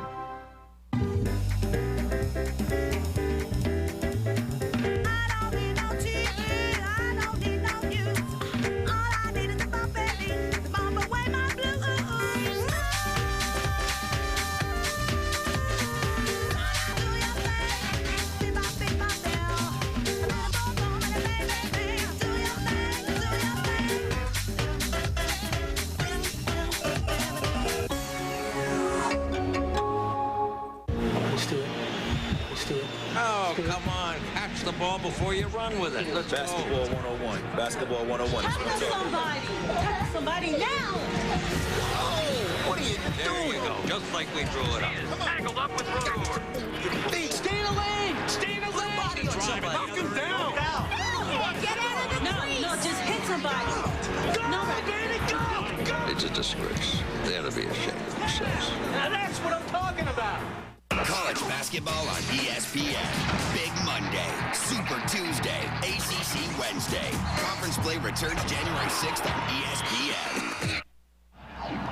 On 4th and 2, Frank Solich elected to punt the ball. Now tell me why you like that decision better this time. Well, I think early in the game they were running the ball so effectively they could have got it. At this point, Mississippi has a little momentum with that last touchdown. You don't want to give them the ball in midfield. On 1st down, the give straight ahead, and met at the line of scrimmage is Tremaine Turner by Barrett Ruud, the hard-hitting middle linebacker. It's a gain of 1. It'll bring up 2nd and 9. A lot of talk. Let's talk for a moment about David Cutcliffe and staying at Ole Miss. And there is that Kentucky talk that just won't go away. And Todd, when there is smoke like that, there has to be some fire somewhere. Who's beating the drum on that? Is it Kentucky alums who would like to see him there, Lexington? Evidently. 2nd and 9 from the 14-yard line. Here's Manning near side, and it's incomplete. Dropped by Kerry Johnson, the wide receiver. Well, I think inevitably when it takes this long to hire somebody, you're going to come back to people that you think might be taking a shot at it. And of course, David Cutcliffe is a hot commodity in terms of his offensive mind. Everybody knows what he did at Tennessee with Peyton Manning and what he's done here with Eli, and before that, Romaro Miller. And certainly Kentucky is a team that throws the ball around and is very dependent upon the quarterback. So a man like Cutcliffe, his name will indeed be bandied about even if he's not interested. Out of the shotgun is Manning coming near side, and it is incomplete through the arms of his wide receiver Mike Espy. And the coverage was pretty good from DeJuan Gross for Nebraska. It occurs to me as I'm looking at Eli Manning coming off the field, the games that we've done this year, we've done a lot of games to where things have been dependent upon the quarterback, but I'm not sure that I have seen a team this year that is so dependent upon a quarterback, because with a non-existent running game, it seems to me the pressure of his surname, all of those things seem to add up. There's an awful lot of pressure on shoulders on the team. Cody Ridgway, high snap. He has averaged just under 50 per punt. This is another good punt taken at the 40-yard line by Gross. Penalty marker as Gross comes to the near side looking for a block or two. He gets it, and Gross is sprinting toward the end zone. Watch Gross go! Touchdown Nebraska. Now let's see what the penalty is all about at the 41-yard line. The flag is going to be the halo rule. The touchdown is going to count. Here we had been talking about how well Mississippi had been doing in coverage. As a result, they made the adjustments. Gross with the courageous, no fair catch, makes the catch, comes to the sidelines, gets a number of great blocks. Yeah, I was really struck by how patient he was. Violation of the 2-yard belt. Kicking team. A penalty is declined. Result of the play, touchdown. Gerald Pippins, number 31, has the key block on Eddie Strong that enables him to get in. 6th career punt return for a touchdown. That is really impressive. And now we know why number 5 has been averaging 18 yards per punt return. Gross, one of the key seniors that we talked about at the top of the show, certainly put on a show right there with that return. 46-yard punt by Ridgway and a 60-yard return by Gross. The point after attempt is up, and it is good for Nebraska. Well, as we pointed out, Gross shows great courage right there. Espy is right in his face, but he doesn't care. He gets that one block. Now there's the first block. Here's the block by Pippins that gets him to the outside. Right there, he stays with Strong, and now it's a foot race. He's able to beat the punter. Now he cuts back. We'll get a chance to see it from another vantage point. Look at the white shirts on blue shirts. Just great job on the part of a number of blockers. There you saw number 20 springing him. That's Kiffin Wiegert, the wingback. Off Gross goes. One of the prerequisites to success for Nebraska at any position, both in special teams and on defense and offense, is your ability to block downfield. Take a look at the white shirts. Just a great job of blocking for Gross. Gross only had to make the last guy miss, and of course the courage of not fair catching in the first place. The result, a 60-yard touchdown for the Huskers. So the Huskers back on top by 10 with Ole Miss. 17-7 here. Late in the second quarter, a 60-yard sprint by Gross. And Nebraska kicking off. Josh Brown And the momentum that we talked about that Ole Miss had after that touchdown now has dissipated as a result of that great kick return. Deep, Chris Collins and Mike Espy for the Rebels. And Brown's kick is high and taken about 2.5 yards deep in the end zone. Espy bobbles the football, scoops it back up, and is hit as he crosses the 10-yard line down at the 12 by Adam Ikes. And it is a return of 12 yards, and Eli Manning will take over. We'll see if they can do something offensively to try and get some points on the board before going into the locker room at half. If you're going to bobble it and you're in the end zone, don't make that decision. The kicking game for Nebraska has always been outstanding. The punter is terrific. The kicker has had a great year, and of course that young man, number 5, matches his number of interceptions. He has 4 interceptions on the season now, 4 punt returns for a touchdown, tying an NCAA mark. On 1st and 10 from the 12-yard line, receivers right and left for Manning. Play action, firing, and it is complete. Catch made by Bill Flowers along the Nebraska sideline. It is a pickup of 11 yards and enough for an Ole Miss first down as they move the chains. Bill Flowers is the son of Richmond Flowers, one of the great high hurdlers. In fact, a lot of people may not realize this, also able to be in the Olympic trials, an NCAA champion, played football for the Dallas Cowboys, did his father, Richmond Flowers. And with the Giants also, didn't he? On 1st and 10 from the 23, out of the shotgun formation now. Here is Manning with time and almost intercepted a very dangerous pass. Whoa, Did he make the catch? It's caught along the far sideline by Bill Flowers with Fabian Washington all over him. What a strike by Manning. Well, it appeared that Washington, going for the pick, it went right through his hands. Take a look at this. Number 3 breaks on the ball. Washington thinks he has the interception, goes right through his hands. What great concentration on the part of Flowers, getting his feet down, and right in the midst of all of the Cornhuskers saying, no, he didn't get it. Number 84 did indeed. Gain of 7, 2nd and 3 for Ole Miss. Manning again, and almost intercepted as Gross had his hands on the football, and you can see the reaction. He thought he had it. Well, he should have had it. That one hit him right in the chest. But again, this is what happens. Defensive backs are breaking on the ball, thinking they're going to make a hit, and then at the last minute, here comes the ball. But Gross knows that he should have had that one. Hit him in the breadbasket. And Manning now has the school record for passing yards.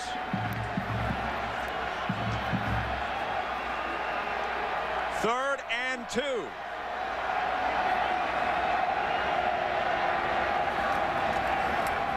Manning will throw on 3rd down, and it is complete. The catch is made by Tay Biddle. And Biddle down at the 45-yard line, a gain of 14 and a first down for Ole Miss. We're inside 2 minutes to play in the half. Well, he doesn't have to be in this big of a hurry simply because of the fact that the clock stops on first downs, but nonetheless, he has them in their 2-minute mode. Manning coming near side. It's complete. The catch is made by Rosano coming out of the backfield, the fullback. And Demario Williams on the hit, the outside linebacker. That's a gain of 9. Of course, going out of bounds gives them the opportunity to huddle up, possibly call 2 plays here, if indeed the next play is either not incomplete or they don't get the first down. Johnson and Biddle are to the right. Collins will come to the left on 2nd and 2 from the 46-yard line. Manning near side, catch is made. That's enough for a first down. A late flag at the 39-yard line. Chris Collins up with the reception. Gross working on him. Gross held him, working on him. That's the operative term. He held him at the line of scrimmage.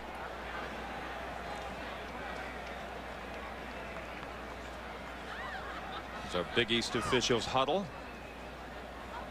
John Smith, there he is. And that will go against Nebraska. Let's go to our studio right now and Chris Fowler. Jeff, coming up on the Dodge halftime report, highlights of the Rashawn Woods show. The Oklahoma State receiver putting on a show in Houston. We'll preview Kansas State and Arizona State out in the Pacific Life Holiday Bowl. And Trev Alberts on the future, or at least the near future, of Nebraska's program. That's at halftime. All right, Chris, we look forward to it. 47 away. Certainly Charles Rogers is a great receiver out of Michigan State, but if I'm Rashawn Woods, I might want to rekeep. Seriously. He could shout when he was robbed. On first down. Here's Eli Manning across the middle, and it's incomplete. Trying to make the grab was Kerry Johnson. A difficult catch with Williams in tow.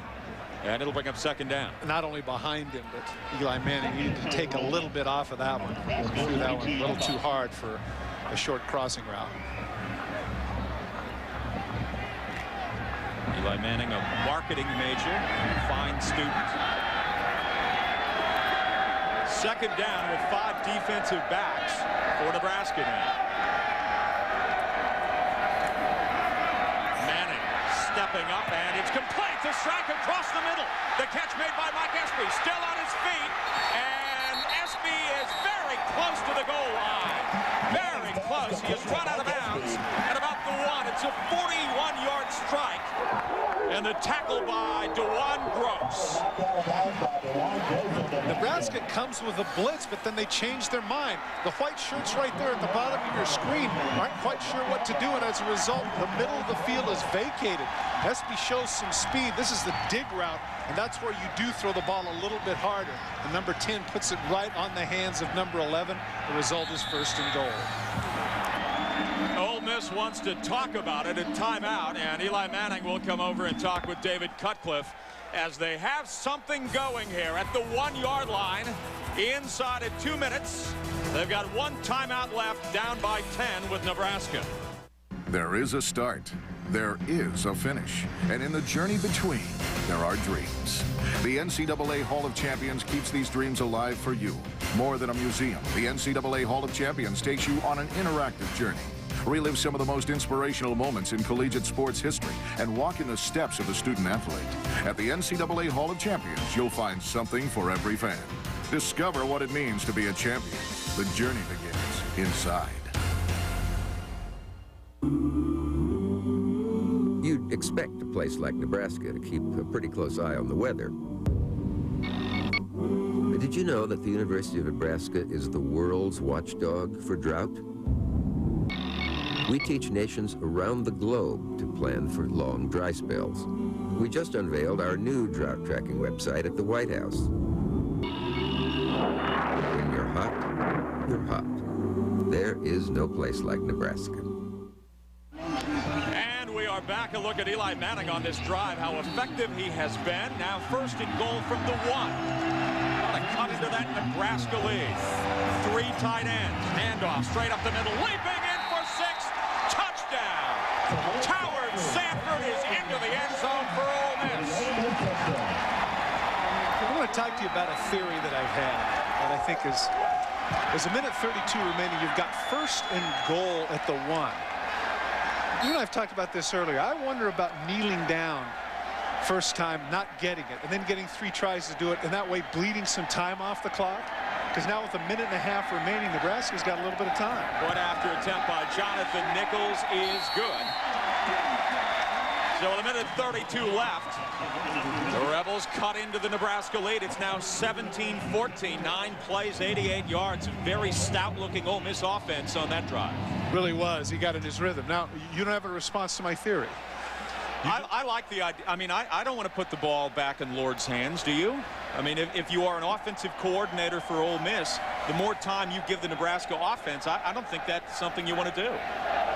Well, one of the things that I think happens sometimes is maybe you're just not trusting, I guess. No, meaning that you want to score, and of course, they have really struggled in the running game, and you have to get it whenever you can. But I've seen situations like that and thought to myself, you know what, if you're confident enough and you can get it, you think you can on 3 tries, why not kneel down and take off, say, 40 seconds off the clock? Well, we'll see if that strategy is one that maybe Ole Miss should have employed. We will know in about a minute 32. We'll see if that has any bearing at all here on the first half, as Nebraska will have an opportunity offensively to see if they can put some more points on the scoreboard. But Ole Miss has been scratching and clawing, trying to get back into this football game, and they have been hanging around here in the first half. Every time it looks like maybe Nebraska is going to pull away from them by just slamming the ball and running it right and left between the tackles, it has not materialized that way. Kick is high, and it is short, taken by Josh Davis. And Davis is brought down at the 25-yard line. It is a return of 17 yards. Tomorrow, Capital One Bowl Week continues at 11 a.m. on ESPN2. Billy McMullen and the Virginia Cavaliers meet Avon Coburn and the West Virginia Mountaineers in the inaugural Continental Tire Bowl from Erickson Stadium in Charlotte, North Carolina. Then, on ESPN at 8 o'clock Eastern Time, two of the top running backs in the nation square off of the Alamo Bowl. Brought to you by MasterCard. Chris Brown and the Colorado Buffaloes meet Anthony Davis and the Wisconsin Badgers. It all comes your way tomorrow as Capital Bowl Week continues. On first down, here is the throw. It's complete. Josh Davis makes the grab, but he is brought down immediately. It is a loss of 4. It'll bring up 2nd and 14. Jesse Mitchell is there, the nose tackle. One of the problems is if you're not a throwing team, it's difficult to set up a screen. The defensive pass rushers are not going to go back there, and they didn't in that case. They smelled that screen out from the get-go. Out of the shotgun now, Jamal Lord. He has 2 receivers to the left, 1 to the right. Off the option, here is the pitch. It's Davis, and Davis is hit and knocked out of bounds along the Nebraska sideline by Justin Wade. It's a pickup of 4. So that will bring up 3rd down and about 10.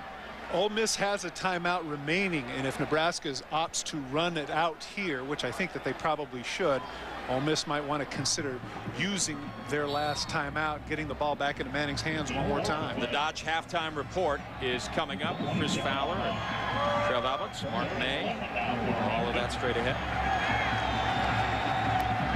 But first, it's 3rd down and long for Nebraska. 4 wide receivers, shotgun formation. Lord will keep the football right up the middle. Now take it to the outside and down at the 40-yard line by Lord. It is a pickup of 13 and up for the first down. Travis Blanchard is there, but a penalty marker. There are 2 of them now within about 5 yards of each other.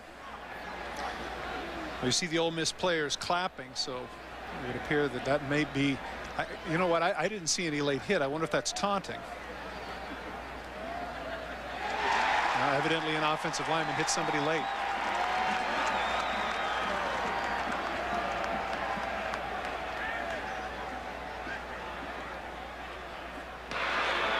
After the play was completed, dead ball, personal foul, offense. 15 yards. Since you see this spot, it'll be 1st and 10. Dan Villy Waldrop is somebody who has been aggressive all day and has been doing a nice job. But right at the end of the play, take a look at number 68.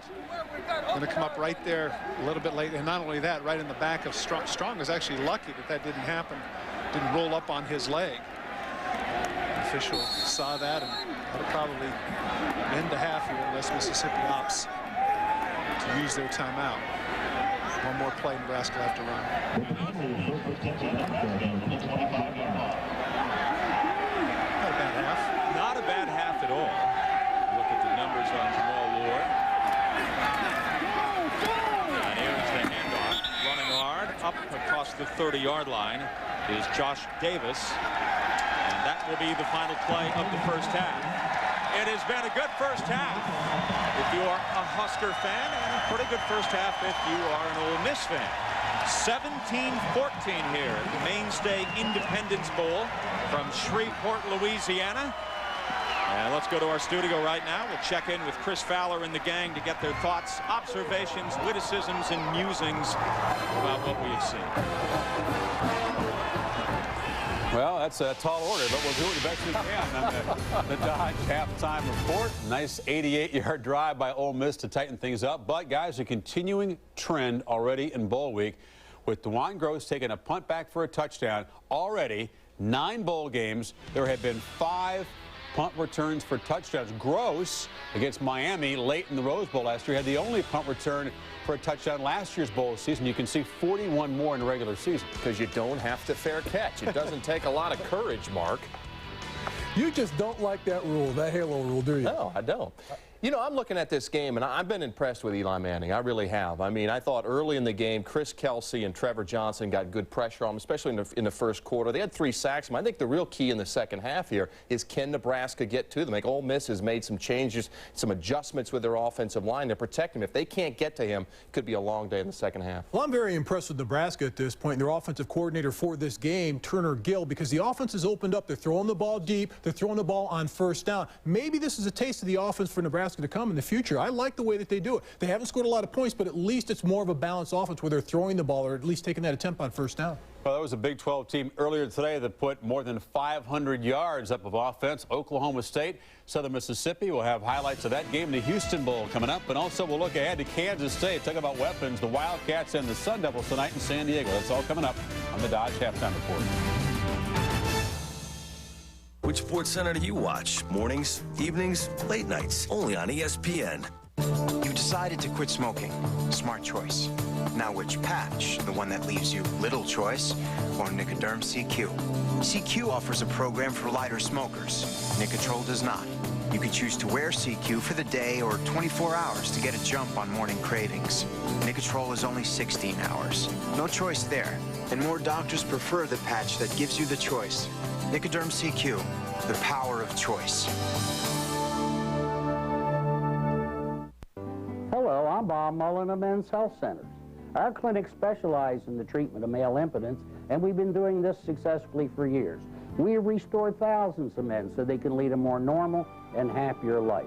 The people you see in our TV spots are probably the same people you'll see when you visit one of our clinics. We do not use paid actors to tell our story. Remember, erectile dysfunction is treatable if you call the right place.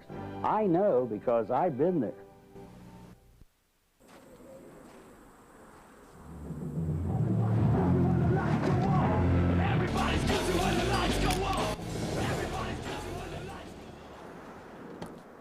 With rugged all-wheel drive and better handling than ever, the new Subaru Outback gets you closer to nature without getting in the way of nature.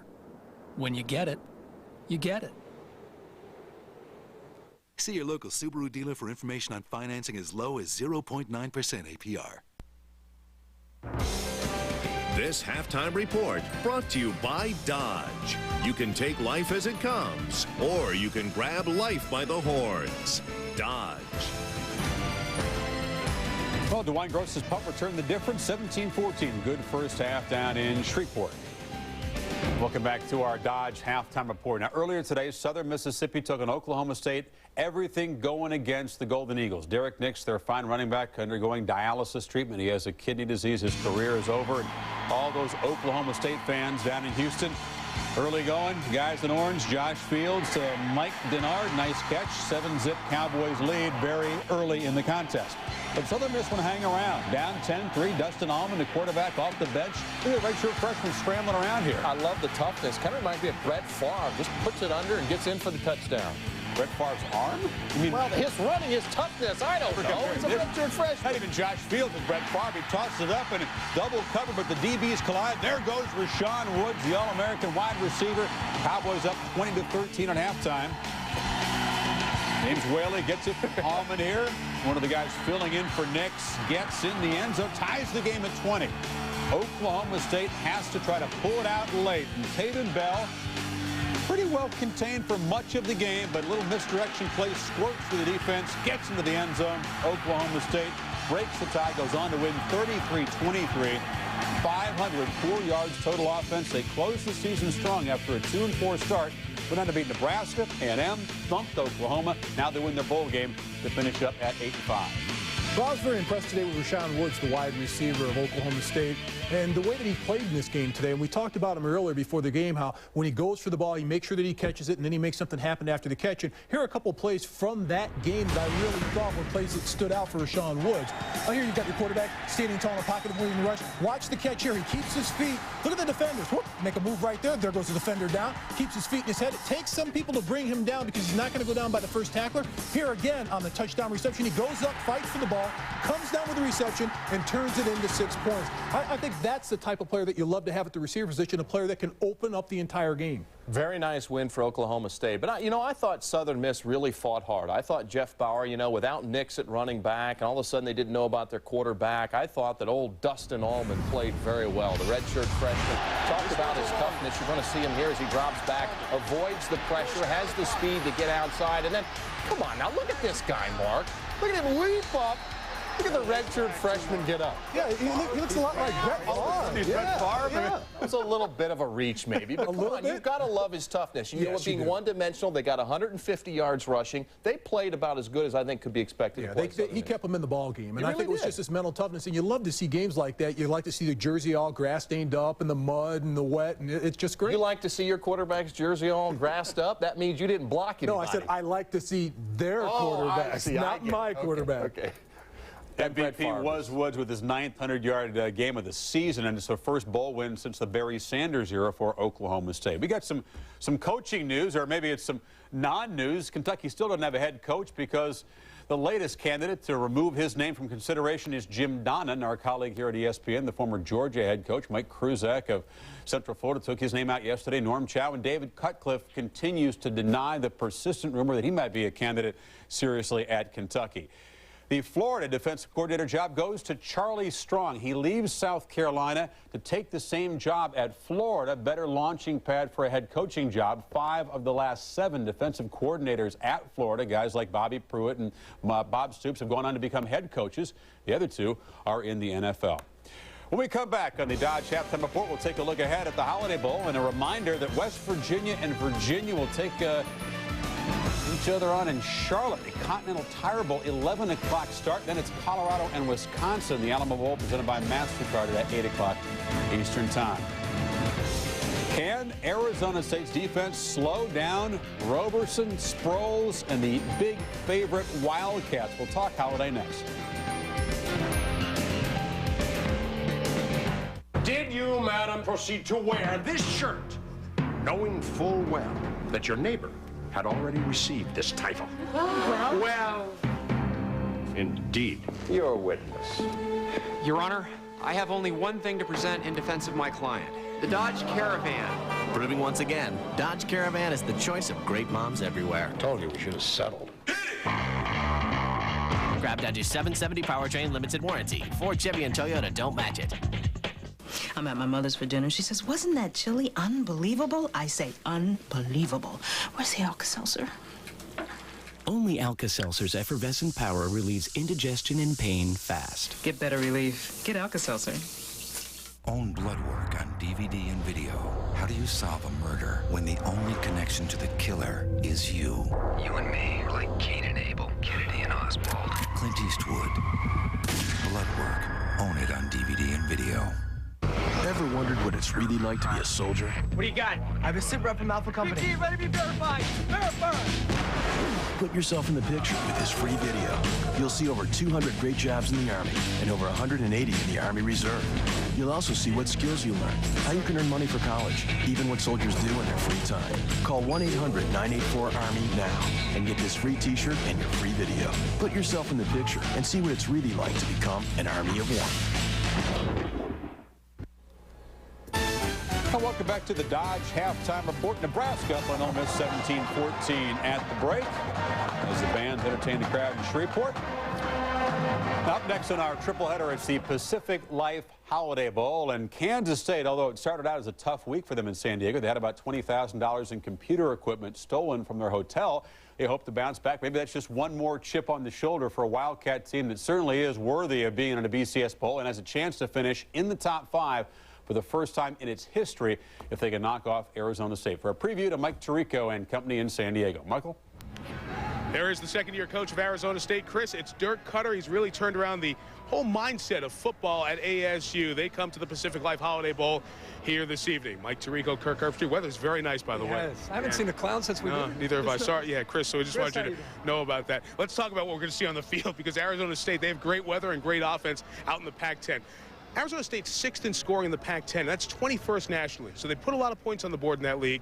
Defense, a different story. They're going to see a KSU defense, the likes of which they haven't seen this year. Well, I think for Arizona State to stay in this football game, their quarterback, Andrew Walter, is going to have to throw it all over the place. He needs time to be able to do that. Mike just talked about it. This is the best defense that Arizona State will have faced this year. Protecting their quarterback, number one, could be an issue. And then if he does have time, I think the best one-on-one matchup all year long and throughout the bowl season will be Sean McDonald, the wide receiver for the Arizona State Sun Devils, against Terrence Newman, who is the best defensive back. One-on-one matchup. They're going to be going going against each other. Who wins that battle could dictate who wins the game. We're talking one of the top 5 receivers against a guy who's going to be top 10, 15 in the NFL draft, playing in an NFL stadium next year. And Jerry Punch is an intriguing matchup when ASU is on defense. No doubt about it, Mike. Not many Pac-10 teams have faced a triple threat option attack like Kansas State brings to the table, particularly with L. Robertson, Darren Sproles and company, which rank 5th in the nation in rushing offense. And Lee Corso, to make matters worse, Arizona State's defensive front is undersized, so they'll have to do it with speed. Well, Jerry, you know, the last part of the season, Arizona State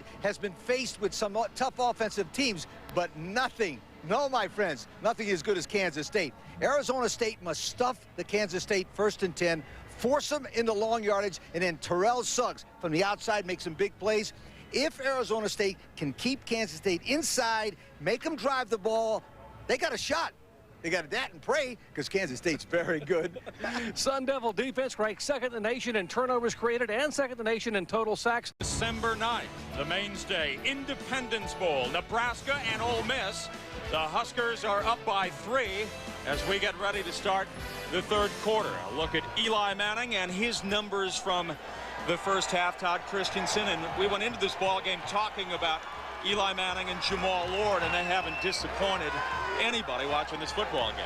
Well, they really haven't, but of course a lot of pressure has been put on both of them. I look for Jamal Lord to run the ball a little bit more, if that sounds strange. Only 9 carries. Remember, this guy was the leading rusher for them, and Eli Manning just has to keep doing what he's doing, because they've still not been able to get into the positive integers where the rushing yards are concerned. Well, the way this ball game started, it looked like Nebraska was simply going to pound through Ole Miss. They were very strong running the football between the tackles, then started throwing the ball a little bit and maybe lost some of the momentum and maybe some of the offensive energy as well. You can certainly second guess that play calling, and of course now Mississippi gets the ball to begin the second half to get a chance to get back to what they were doing right at the end of the first half when they had that 88-yard drive to get the momentum. So Nebraska kicking off, and we are underway here in the second half from Shreveport, Louisiana, and Ole Miss with the football along the far sideline and run out of bounds at the 24-yard line is Chris Collins. Let's go downstairs now to Stacey Pace. Jeff, thanks a lot. I spoke to both coaches at the half, and Coach Solich told me they need more consistency on offense. And also on defense, he says he's very pleased with the way his guys have been in position. They've been almost able to get a couple interceptions, but they didn't. They need to make those plays. Coach Cutliff on the flip side says they did some things good, but they need to execute the passing game, and they must stop big plays. He also assured me it's going to be another dogfight in this second half. All right, we begin with Ole Miss with the offensive possession and the ball at the 24-yard line. Here is the pitch, and it's Ronald McClendon near side turning the corner, and it gets run out of bounds at the 31-yard line. A pickup of 11, tackled by Josh Bullocks.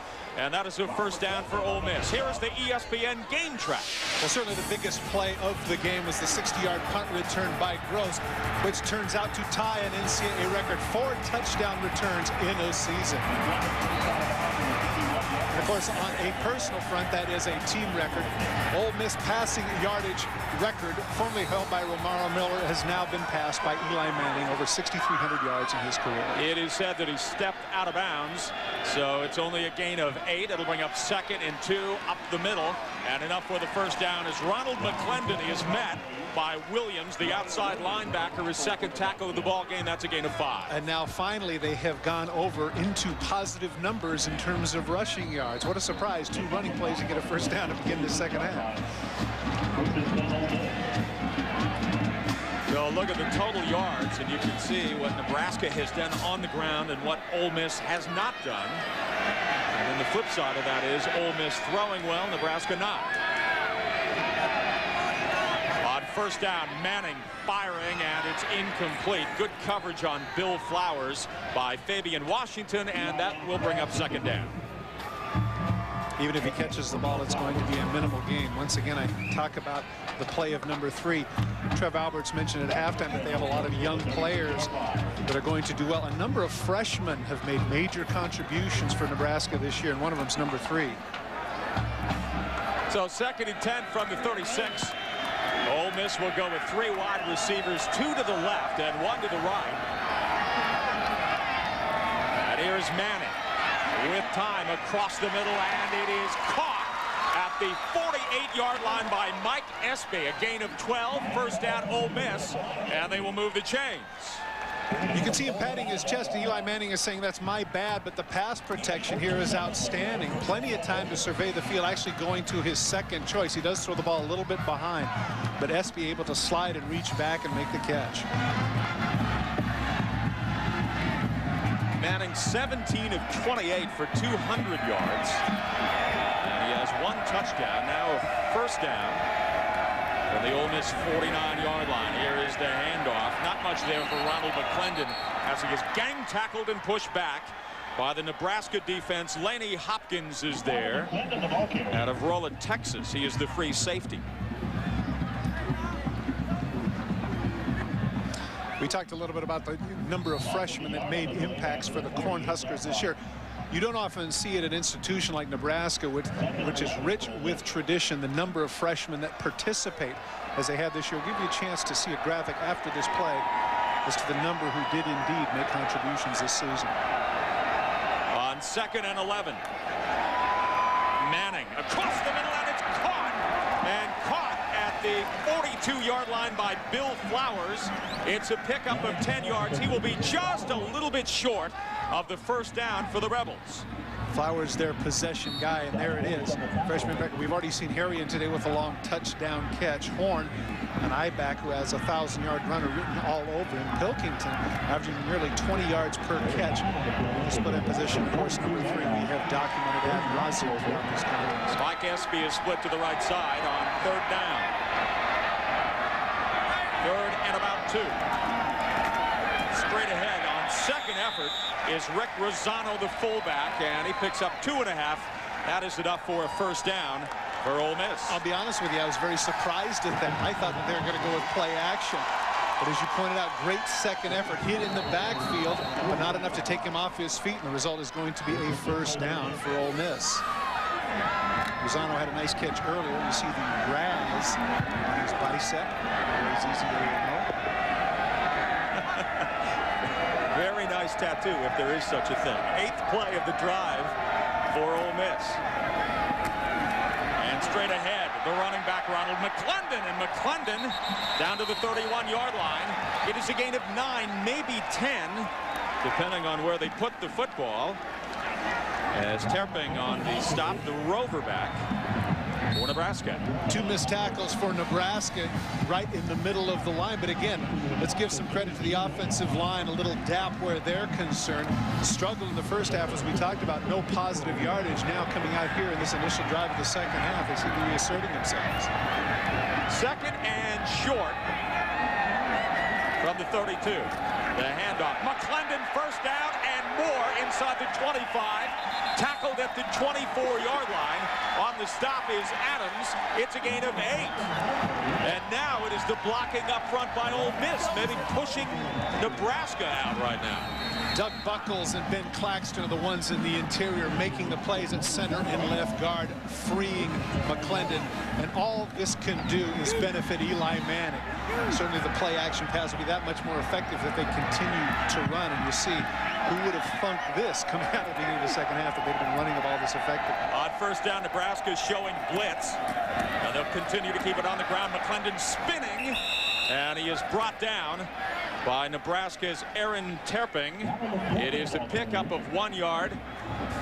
And you take a look at the numbers, at least in the first half, as Ole Miss -10 in the rushing department, and they've gotten 35 yards on this drive. Terping is able to stop him in the hole with only a 1-yard gain. But what this does then, as defensive linemen, you can no longer afford the luxury now of getting in that sprinter stance, because if they're going to run the ball, you have to get back on your haunches a little bit. 2nd down for Eli Manning. A fine drive by Ole Miss against Nebraska. Coming near side, the catch is made, but brought down immediately is Chris Collins by DeJuan Gross, and we have seen a lot of Gross in this ballgame. Trey Stallings, the left tackle, comes out and is going to have the block on Gross. But take a look, Gross is going to pull a Matador. He fakes, comes back. Gross avoids Stallings. Take a look, whoop, right past him. If Stallings can make that block, that is going to be a first down, but Gross shows his ability to make people miss in a different way and come up with a tackle. All right, here's 3rd and 6, and you can see the numbers on Ole Miss on 3rd down conversions. 5 defensive backs for Nebraska. Rice in motion to the top of your screen. Here is Manning, and it is complete. The catch is made by Eric Rice, and he is gang tackled, smothered, no gain. Great pursuit by the Nebraska defense as they were all over Eric Rice. McPherson is there, as is Bullocks. The rover and the right cornerback converge. Manning needed to lead Rice a little bit. I'm not saying that he would have had the first down, but he throws the ball a little bit behind him, and as a result, he cannot cut up field. Now the field goal kicker will get his opportunity. Jonathan Nichols from Greenwood, Mississippi. This will be a 37-yard attempt. And here is the kick. It is long enough, and it is gone. So Ole Miss has tied Nebraska to begin the 3rd quarter. 12 plays, 57 yards. It is a brand new ball game here in Shreveport.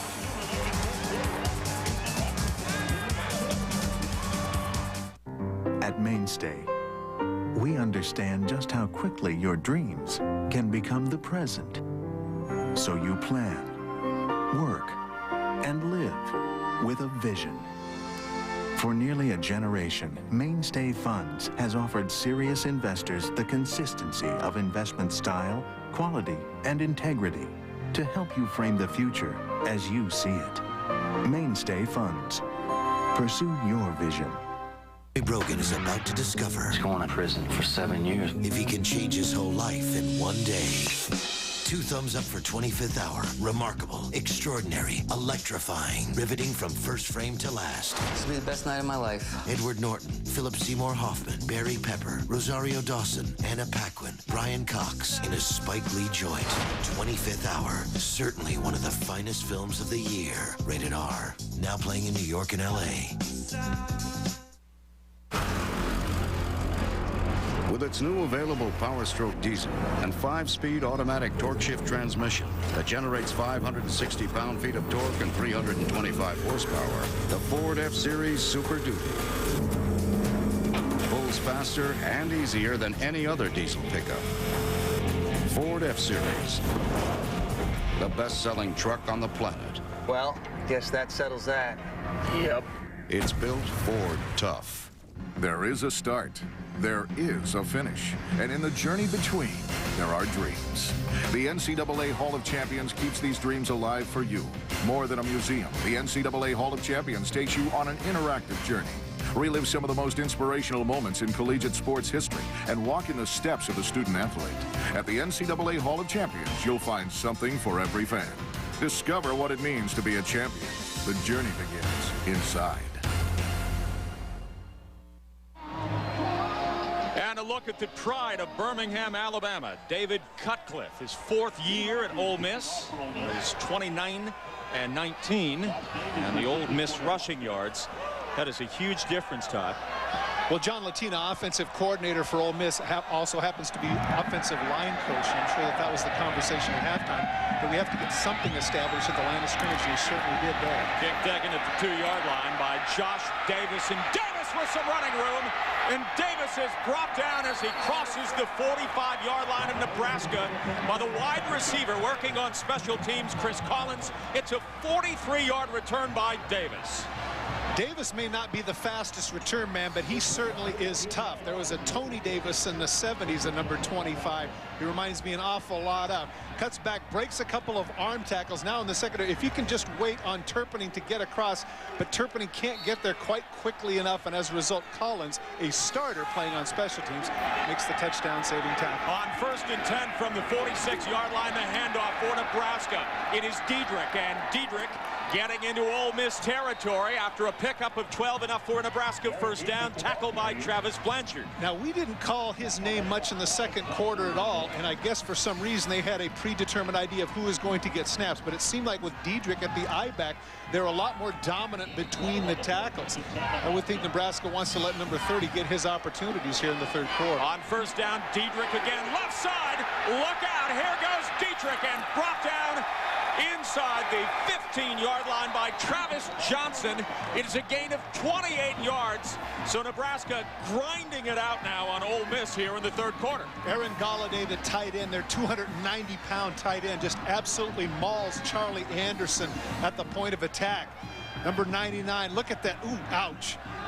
Diedrich able to get to the outside. Man, oh man. If I'd have been 290 pounds, I'd have been a great blocker too, but I was not. You know, when you think Galladay, about, however, is. Look at that stat. Nebraska football over the years, that's how you think of Nebraska football. Big, powerful for a long gain. First down, up the middle. Crunching through is Judd Davies. And Davies is brought down at the 6-yard line. That's a gain of 8. So they are just powering through Ole Miss's defense here in an effort to try and take the lead back here in the third quarter.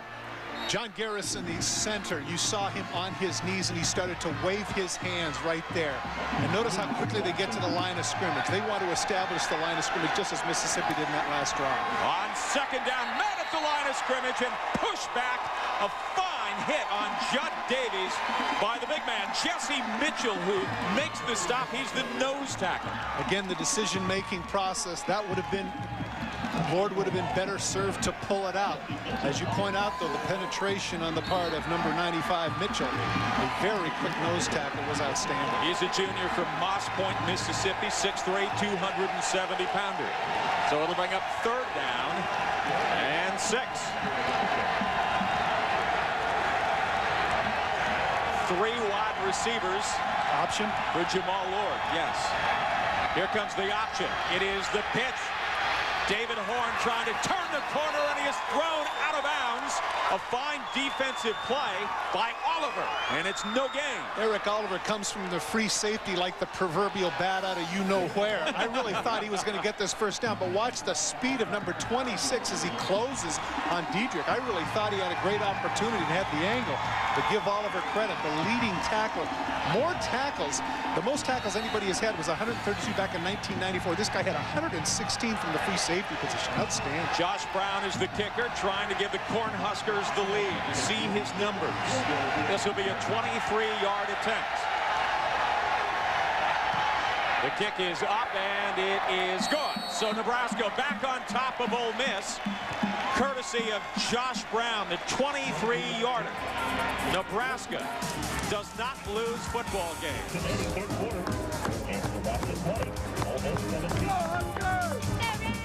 Shreveport-Bossier is the perfect vacation destination for family entertainment. Explore the magic of science at the Skyport Discovery Center and IMAX Dome Theater. Tour the breathtaking gardens of the American Rose Center. Enjoy great food and exciting nightlife at one of our fantastic festivals. If it's family fun you're looking for, Shreveport-Bossier is your southern playground. Call 1-888-45-VISIT for more information on family entertainment in Shreveport-Bossier. Ever notice how many Ford trucks you see out there? Is it because they're so tough? Is it payload, horsepower, towing, their off-road capabilities, the Triton engines, lasting durability? Or is it all those things that have made Ford F-Series the best-selling truck for 25 straight years? Leadership has no boundaries when you're built Ford tough. My name is Jimmy Lancaster. David Bolden, Sergeant Lancaster, myself, both served in Afghanistan together. Being in top physical condition is a necessity, so I took the Bowflex with us. We'd all seen the commercials, but never had used one before. The initial reaction to working out on the Bowflex was, it was a tremendous machine. Everybody in our camp wanted to use the Bowflex. And you can go heavy, you can do a lightweight workout, you can max yourself out on the Bowflex. Well, the thing I say to guys who are skeptical of the Bowflex is try it. Try it out and see what you think. It's a very effective piece of fitness equipment that anybody can benefit from, no matter what your fitness level is. I use the Bowflex, and that's all I use. The Bowflex kept us mentally focused as well as physically. They helped us stay in shape, and staying in shape helped us do our jobs. Call and ask for a free video and brochure and check out the entire Bowflex lineup. Or visit us on the web today. Bowflex, real results. A look at David Cutcliffe and his Ole Miss Rebels now down by 3 to Nebraska, courtesy of Josh Brown and his 23-yard field goal as Brown gets ready to kick off here. Once again, the kicking game playing a big part in that. Don't forget, the drive of Nebraska was the byproduct of that terrific kickoff return by Josh Davis. Collins and Espy are deep. This is Chris Collins. Collins, who crossed the 20 and tackled at the 24-yard line. It's a 24-yard return. Tonight, Capital One Bowl Week concludes its triple header at 8 o'clock Eastern Time, 5 o'clock Pacific. The Wildcats of K-State, ranked number 6, take on Arizona State from San Diego, California, and Qualcomm Stadium in Southern California, the Pacific Life Holiday Bowl. Not too many people, unless you stay up really late on the East Coast, not too many people know about Andrew Walter. They just know about Suggs, but that young man has put together some serious numbers. The Holiday Bowl over the years has had some amazing games, including Brigham Young. Think about McMahon and all those guys. Remember Applewhite last year throwing for nearly 500 yards against Washington? On first down, Manning going long, one-on-one coverage, and it's incomplete. He was trying to find Chris Collins, who was well covered by DeJuan Gross. Well, interesting, you remember they started the last drive by running the ball so effectively. You pointed out negative yardage until the beginning of the second half when they were able to put together 37 yards on the ground that preceded the field goal. McClendon getting the bulk of the yardage. A key third down conversion by Razzano, and the result was Nichols with a 37-yard field goal. So second down for Ole Miss. They'll go with 4 wide receivers. Out of the shotgun is Eli Manning. Being chased on the run and throwing the football away, trying to set something up along the Nebraska sideline, but that wasn't going to happen. A lot of pressure coming from Chris Kelsey, the left end, who was all over Eli Manning. Pretty smart defensive lineman who read the screen. Now as he starts to roll, you can see the lineman, great coverage downfield, and Manning does exactly what he needs to do, and that's throw the ball away and set up for third down. Ole Miss has had 7 of their 11 third downs out of 10 or more yards. And now they're looking at 3rd and 10. And again, out of the shotgun is Eli Manning with 3 wide receivers. Manning in trouble. And Manning is sacked at the 20-yard line. The Nebraska defense all over Eli Manning. It is Chris Kelsey, who almost had him last time, gets him this time. Kelsey shows his watch how he perseveres. He's way to the side. He finally gets in, now has to circle around, takes the circuitous route and is able to get him. But initially pressured by Des Moines Adams up the middle. 4th sack on Eli Manning in the football game. Cody Ridgway is deep for Ole Miss. And Gross is deep for Nebraska. Might think about kicking away from him. Here's the punt. High floating spiral. Here's Gross. Penalty marker. 1, 2 from at the 42 and the 45-yard line. Tackled by Chris Collins. You know, Trev Alberts talks about this particular halo rule and the problem, and he doesn't like it, saying that it doesn't necessarily take a lot of courage to make those catches. I happen to disagree for this reason, because you can't always count on the guy covering to think to himself that he's not going to take a shot at a guy. And so when you have to concentrate on the ball and cut upfield, it's a great job by Gross for this reason too. In addition to the penalty, his hustling up and catching it as opposed to letting it bounce is going to set up the Huskers in great field position. All right, we get ready to hear from John Smith. 35-yard punt, 8-yard return, and here's the call.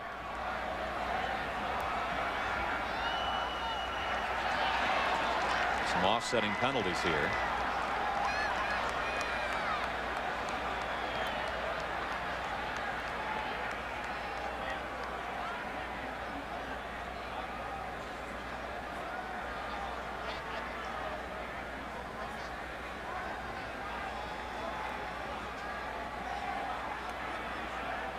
Perfect weather night here in Shreveport.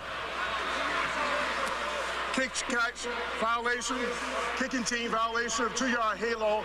That's a 10-yard foul. All right.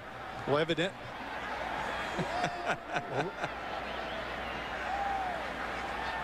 And they're still trying to sort it out. And maybe we'll get a a fuller explanation of what exactly our officials from the Big East Conference are going to decide to do. I'm still surprised that after, frankly, the thing that surprised me about all of this is that they kicked to Gross in the first place after that 60-yard touchdown return. I don't know why you do that. Gross not only has been outstanding on that one particular play, but in coverage he's done a pretty good job as well. Waiting to hear about the 2 flags.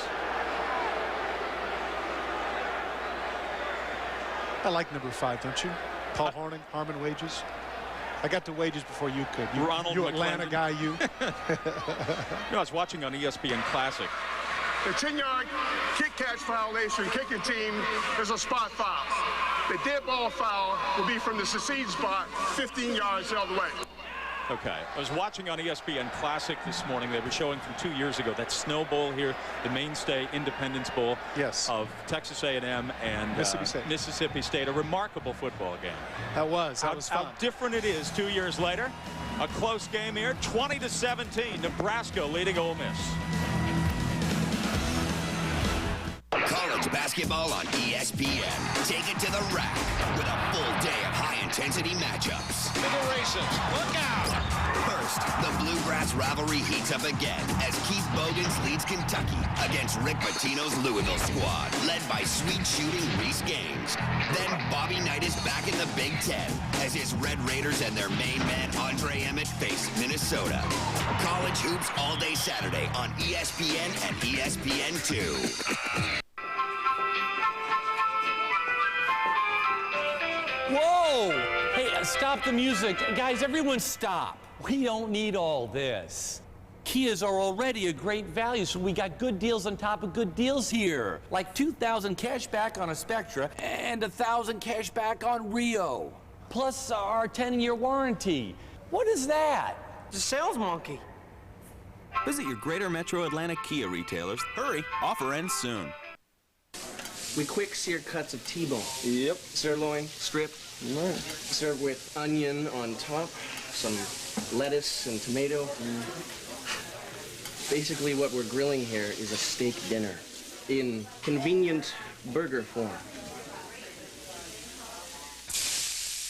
Steak and Shake now accepts credit cards, so when you get your steak burger, you can put it on plastic. Of course, we're still gonna put it on real china. Steak and Shake. ESPN's exclusive presentation of the 2002 Mainstay Independence Bowl, presented by Mainstay, proud sponsor of the Mainstay Independence Bowl, and in part by Ford. The best-selling trucks are built Ford tough. Back in Shreveport, I'm Jeff Hellinger with Todd Christensen and Stacy Pates, where Nebraska is leading Ole Miss by 3 points. And the Huskers with the football, a double tight end set of the I formation. Here is Lord. He wants to throw and loses the football. I think it slipped out of his hand. And let's see what it is incomplete. I think Ole Miss fans here thought they saw something else. Pressure by Charlie Anderson, the right end.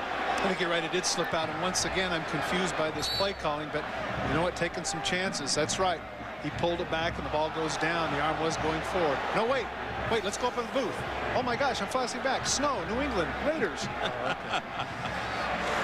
You know, you Raiders guys, you just, that will never leave your sight. Got that right. 2nd and 10 from the 37-yard line. And here is Lord.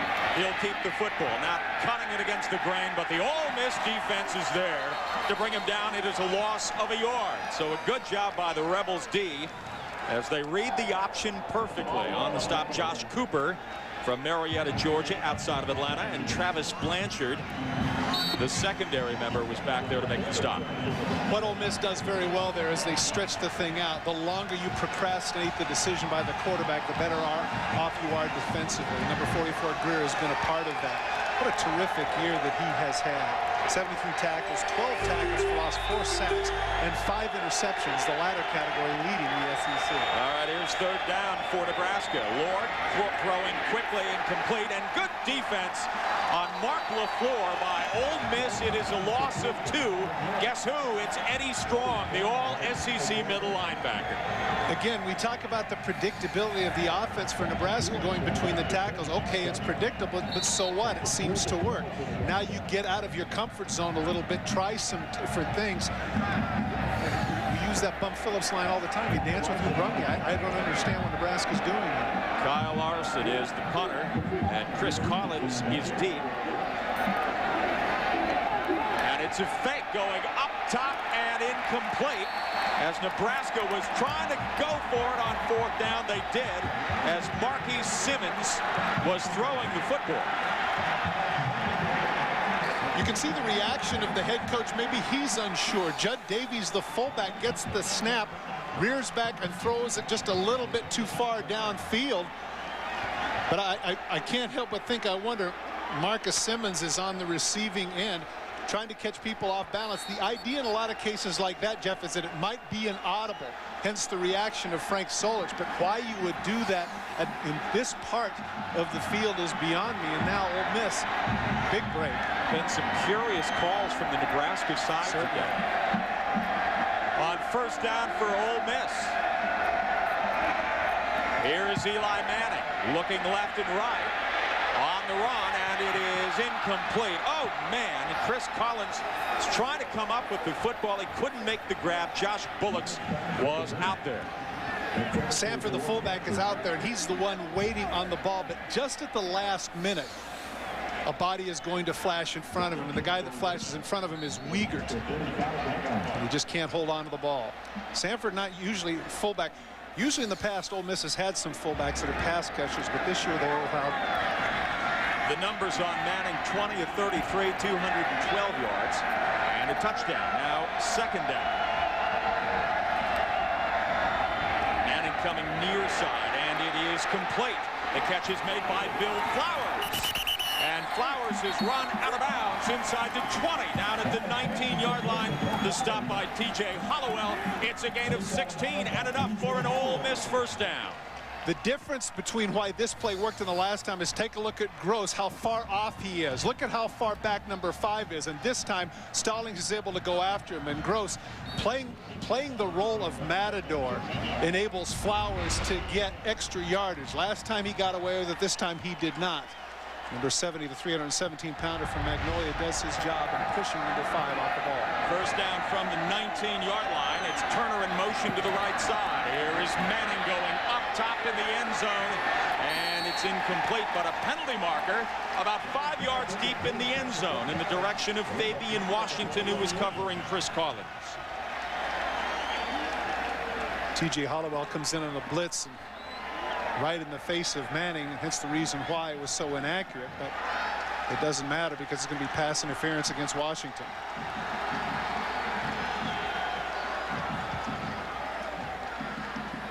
The freshman from Bradenton, Florida. Pass interference, defense, penalties 15 yards for previous spot. 1st down. And again, remember, in college football, it is not half the distance. Watch left of your screen. There's a little bit of a collision right there. Now he's got him. He's held on to him just a little bit too long. And that's what the official sees. And Washington takes a peek to see as to whether or not he got away with it, and he did not.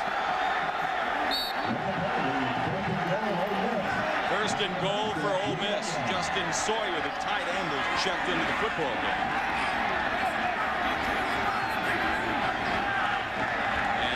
Morris, the quarterback, is in. Eli Manning is out. Morris, senior automobile. He is under center on 1st and goal from the 3. And here is the handoff, trying to get into the end zone. Did he? No, he is just short of the the touchdown is Sanford. And of course, Sanford's a little bit frustrated by that call because remember, he's the one that dropped that pass earlier in the drive. He wanted this touchdown. As he hit down, I'm not sure you couldn't give him that touchdown. They're going to call the knee roll down because what happens so many times when you roll like that, you're on top of the body of others. I think they could have given him the score. David Morris remains at quarterback on 2nd and goal from the 2. And trying to get into the end zone for Ole Miss. Touchdown! Howard Sanford in for 6, and Ole Miss has taken the lead on Nebraska. It's his second touchdown tonight, and the Rebels storm back on the Cornhuskers. Well, of course, the biggest play of that drive was the poor decision on the part of Nebraska to go for a fake punt. Jonathan Nichols, the point after attempt is good. So Ole Miss now leading Nebraska by 4. David Morris, the senior, in for Eli Manning on the short and goal, gets it done. At Mainstay, we understand just how quickly your dreams can become the present. So you plan, work, and live with a vision. For nearly a generation, Mainstay Funds has offered serious investors the consistency of investment style, quality, and integrity to help you frame the future as you see it. Mainstay Funds. Pursue your vision.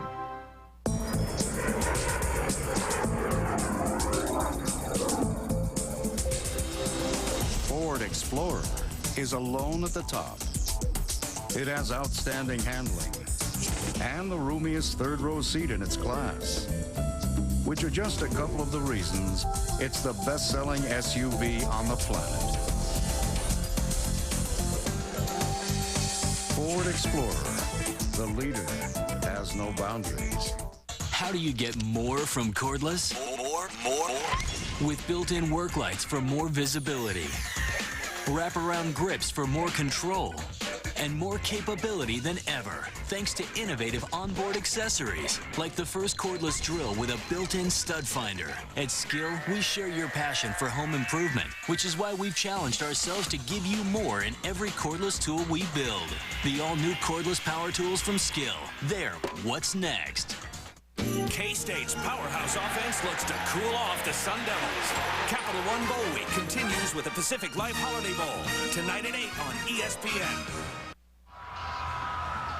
Frank Solich, who played 4 years at Nebraska, spent 19 years as an assistant for Tom Osborne, was named head coach in 1997, and the pressure of coaching the Nebraska Cornhuskers with statistics like that. Well, you see the streak that is on the line in this game, 40 straight winning seasons. If Nebraska were to lose this game, they'd be 7-7, and that streak would end. Lee Rogers kicking off, taken by Josh Davis inside the 5. And Davis is down at the 21-yard line. And that's where Nebraska will take over. A return of 18 yards. Johnson on the tackle for Ole Miss. Tomorrow, Capital One Bowl Week continues at 11 a.m. Eastern Time on ESPN2. Billy McMullen and the Virginia Cavaliers meet Avon Coburn and the West Virginia Mountaineers in the inaugural Continental Tire Bowl from Erickson Stadium in Charlotte, North Carolina. Then on ESPN at 8 o'clock Eastern Time, 2 of the top running backs of the nation square off in the Alamo Bowl, brought to you by MasterCard. Chris Brown and the Colorado Buffaloes meet Anthony Davis and the Wisconsin Badgers. On first down for Nebraska, it is a pickup of 1 for Darren Diedrich, wrapped up by Jesse Mitchell, who is more and more active here in the second half. This is going to be interesting play calling here with regards to Nebraska if they're going to go back to what has been successful for them, which has been running between the tackles and letting the 2 tight end sets dominate. The last 5 Nebraska offensive plays have resulted in a loss of 4 yards. Here on the option, the pitch from Lord, and what a hit on David Horn. A big stick by number 26, Eric Oliver from Jasper, Alabama. The free safety came up to make the stop. It's a pickup of 2. 7 tackles for Oliver now from his free safety position. The 6'2", 210-pounder comes in and puts the textbook on number 5, Horn. As the 2 leading tacklers are safeties, and the offense here in the 4-2-5 is designed to funnel tackles to those safeties. So unlike traditional thinking, having a lot of tackles is not a bad thing. 3rd and 5 for Nebraska. Here is Lord coming near side on the run, and it is incomplete. Had a another man at the 37-yard line in Ross Pilkington, but the freshman from Fort Collins, Colorado, couldn't make the grab. And that'll bring up 4th down as Ole Miss and their defense have done a job on Nebraska. Just flat out dropped that ball. The youngster averaging over 20 yards per catch coming into this game. Had a 90-yarder against Iowa State, but needed to come up with that one. Kyle Larson is the punter, and Chris Collins is the deep man for Ole Miss.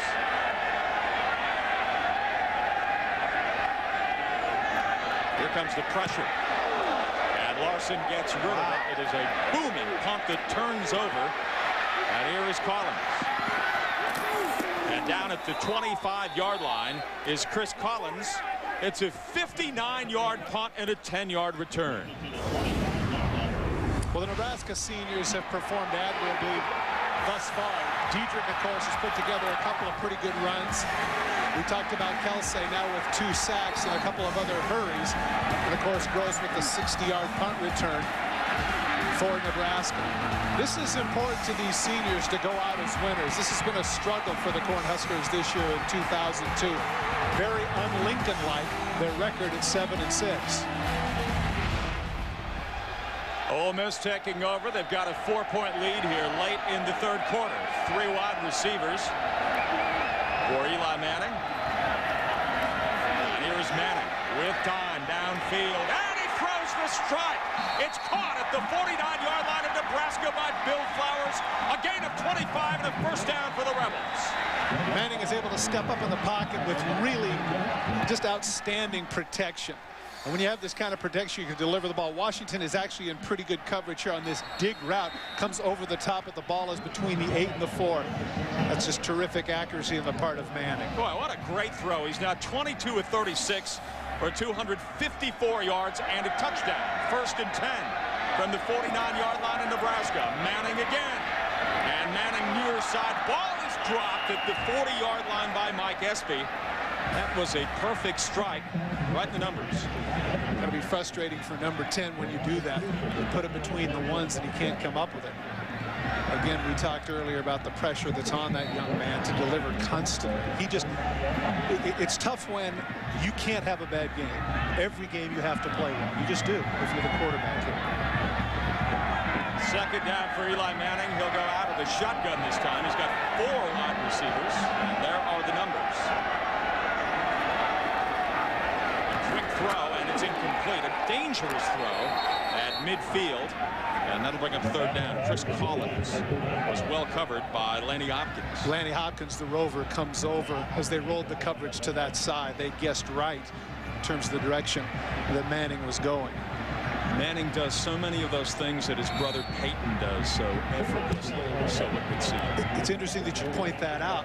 Peyton Manning, of course, graduated in 3 years at Tennessee. This past semester, that quarterback, with all he had on his plate, and a 4.0 grade point average. Amazing. 3rd down for Ole Miss. They've had their share of 3rd and long this afternoon in this ballgame. Manning firing, and it's caught, and then lost. And let's see who has it. And I think Ole Miss came up with the football, but he is not going to have the 1st down because of it. Collins made the reception, lost the football, and lost it for a minute. Couldn't find the football, but Ole Miss did recover. Nebraska comes with the blitz, and Collins, look at the room that Fabian Washington is giving him. That's an easy 1st down. Now as he turns around, as he comes back to hit him, he separates him from the ball. Collins doesn't know where it is, and how lucky for him that it bounces right back to him. Nonetheless, as you pointed out, it is a 4th down, and it appears from this vantage point that Ole Miss may go for it. Of course, it might be the thing to get you offside. We'll see. 4th and 3. Eli Manning under center. I don't like this call, Jeff. No fake here. It is Manning firing ball up in the air and almost intercepted. So Nebraska gets the football. The last time Nebraska had the football, they were 3 and out. They didn't know what they were doing offensively. They had no momentum. I really question this call right here. Pin them down and make them drive the length, which they've been unable to do so far today. What a big play, though. Chris Collins losing that football. Just how large will that loom? You start thinking about it. Well, we talk about Fabian Washington. He's had a pretty good game. Not only a couple of passes broken up, 2 or 3, but he's had a half dozen tackles and now a forced fumble. So let's see if Nebraska can take advantage. They've got good field position at their 42-yard line. They're down by 4. Under 30 seconds to play in the third quarter. Jamal Lord out of the shotgun formation. And here's the give. Met at the line of scrimmage is Darren Diedrich, hit by Ryan Hamilton, the linebacker, a pickup of 2. And that'll mean 2nd and 8 with the clock running here. And this will give Jamal Lord some extra seconds here as the clock runs out to get over and talk with Frank Solich and Turner Gill about exactly what they need to do here on this 2nd down play and get a little momentum going heading into the 4th stanza. And that is the end of the third quarter. A lot of plays from the third quarter that you think about, but that fake punt by Nebraska set up the score by Ole Miss. And the Rebels lead the Huskers 24-20.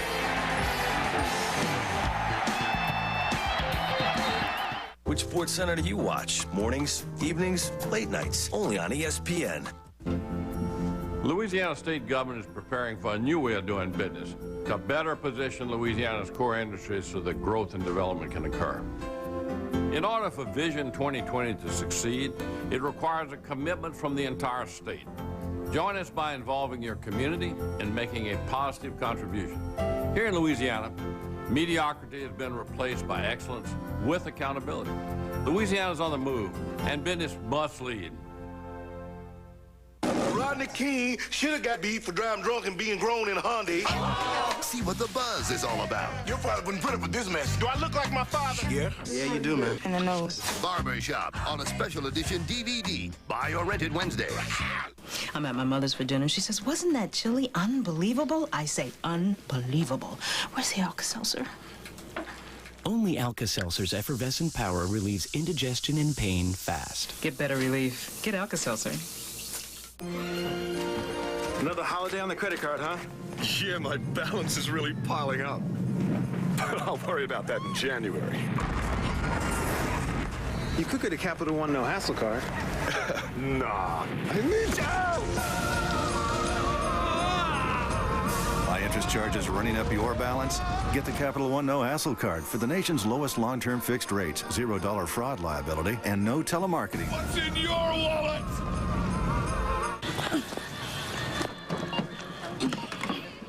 There's an easier way to get clean, great-tasting water home for the holidays. Pure water filters. Bottled water quality without the hassle. Pure water filters. Your water should be pure. Things are hard to put together during the holidays. That's why we made the Pure Water filter easy to install. Pure water filters. Your water should be pure. The Mainstay Independence Bowl from Shreveport, Louisiana. Nebraska trailing Ole Miss as we begin the fourth quarter. The handoff on 2nd and 8.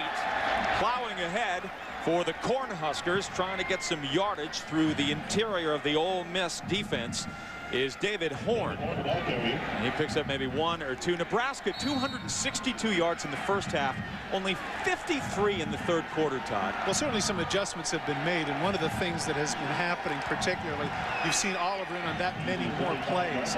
He's able to play close to the line of scrimmage because the threat of the pass has been non-existent here in the second half. 3rd and 7 for Nebraska. Lord, quick drop, firing near side. It is caught by Wilson Thomas, and he is out of bounds very quickly at around midfield. It's a gain of about 7, very close to a first down. I got to tell you, Wilson Thomas must have known exactly where he was, because watch after he makes the catch how he backpedals somewhat languidly out of bounds, like, oh, I know I've got it. So he just eases out of bounds, and I think it was awfully close. And now they're going to, it appears they're going to measure it. He seemed pretty sure of himself as he went out, as opposed to turning upfield maybe and getting that extra yard or 2. You surprised with how this game has gone? I mean, particularly after the opening set when Nebraska just powered through Ole Miss. Well, I am surprised. I have to give credit to the front 7 of Ole Miss, because at that point you'd have thought they were going to get run over. But really surprises me is some of the decision making that's been made.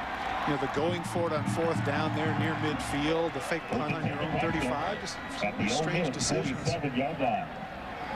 So enough for the first down for Nebraska, with the ball in Ole Miss territory here as we begin the 4th quarter. A double tight end set for the Huskers. And Lord this time out of the shotgun with receivers right and left. And Lord will keep the football.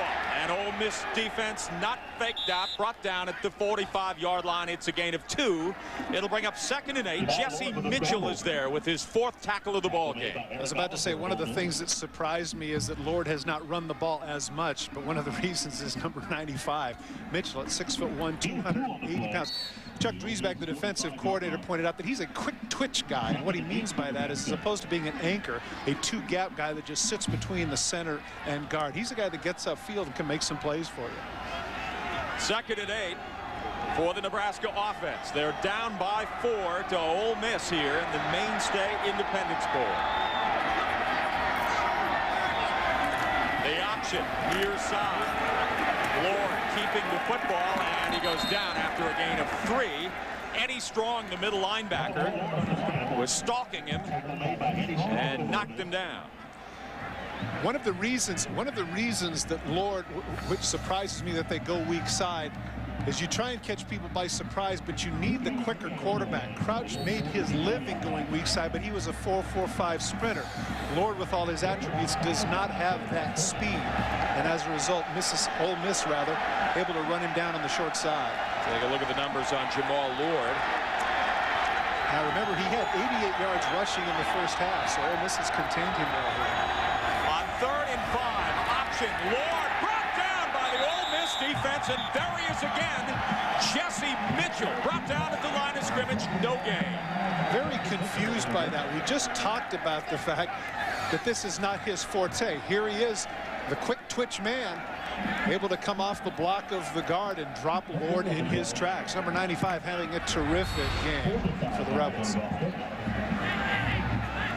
Kyle Larson on the punt. So on 4th down, Nebraska will punt.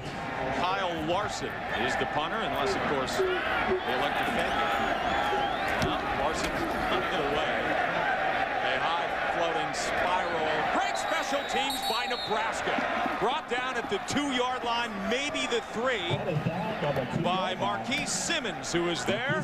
It's a 39-yard punt, and Ole Miss with some difficult field position now with a lead of 24-20.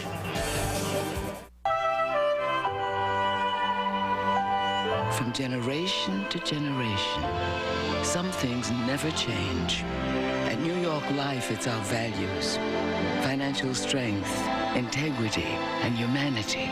Values rooted in our tradition as a mutual company serving only the interests of our customers. Values that make New York Life the company you keep.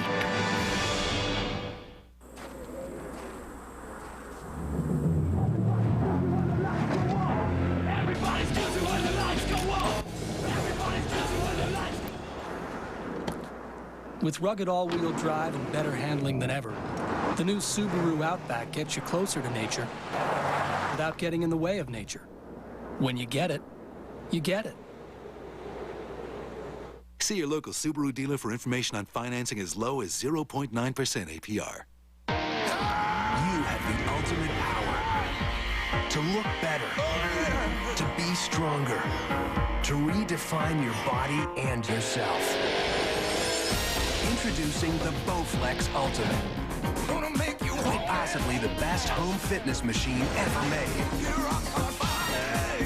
In as little as 20 minutes a day, 3 times a week, you can get real results that can change your entire body. With over 90 health club quality exercises and up to 410 pounds of resistance, it's like having an entire gym in your home. Bowflex is so effective that we guarantee you'll get the results you want in 6 weeks or less. Own the new Bowflex Ultimate with no money down and monthly payments lower than many health club dues. Call and ask for a free video and brochure, and check out the entire Bowflex lineup, or visit us on the web at BowflexUltimate.com today. The new Bowflex for ultimate results. is Capital Bowl week. Capital One Bowl week. We are in Shreveport, Louisiana, where Ole Miss leading Nebraska by 4 in the fourth quarter. And Ole Miss with a 1st and 10 from their 3-yard line. Manning on the handoff and plowing straight ahead is Ronald McClendon. And not much there for McClendon as he gets back to the line of scrimmage. Tonight, Capital One Bowl week concludes its triple header at 8 o'clock Eastern Time, 5 o'clock Pacific. The Wildcats of K-State face the Arizona State Sun Devils in the Pacific Life Holiday Bowl. Live from Qualcomm Stadium in beautiful San Diego, California. Mel Roberson, what a season he's had for Kansas State. Pretty close to a double grand himself there. 2nd and 10 from the 3-yard line. Handoff again, trying to pound it on that Nebraska defensive line is the fullback, Rick Rosano, and he is wrapped up by Williams, the outside linebacker. It's a gain of 3, and it'll bring up 3rd down at about 7. Decent pickup by Rosano, but I was thinking to myself there on 2nd down, that would have been the time to go play action, because now on 3rd down, you know they're going to have to throw, and that's a little more predictable. 2nd down, the play action, you could have caught Nebraska flat-footed. So here is Eli Manning now out of the shotgun formation. He's got 3 wide receivers. And rolling out of his end zone to the right on the run, and a diving attempt made. He was juggling the football. The official says it's incomplete. Mike Espy was trying to make a spectacular grab, but he can't come up with the football. And an injured Rebel right now on the football field. Rick Rosano is the one who comes out, and he's got a cut block on Kelsey. And I think maybe he might have got kneed in the head.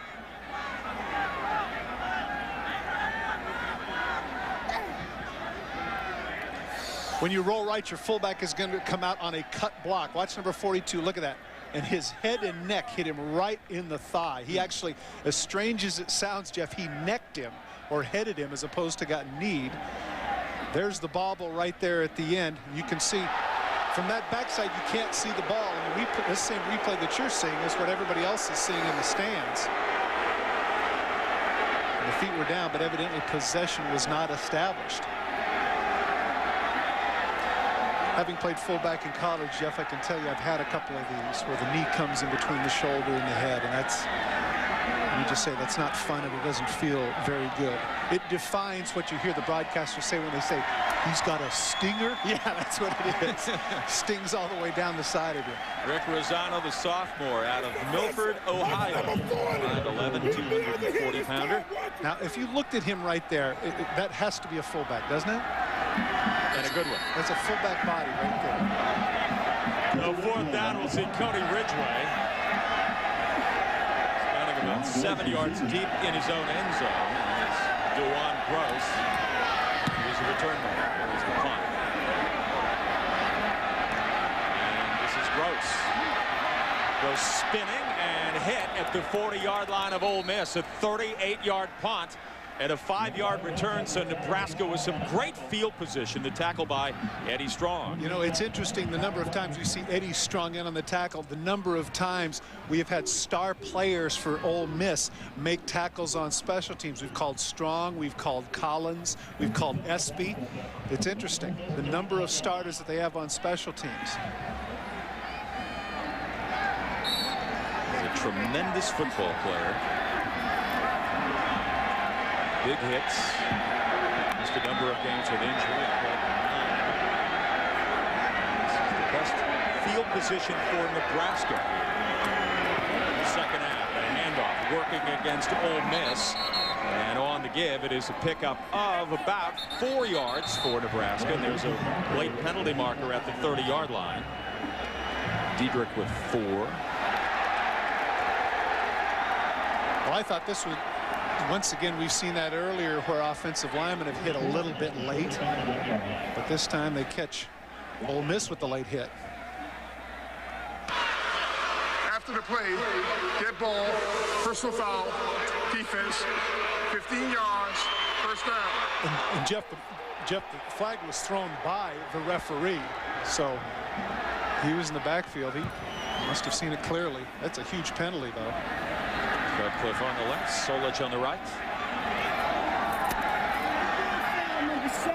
Nebraska helped by the late hit. And now with great field position, down by 4.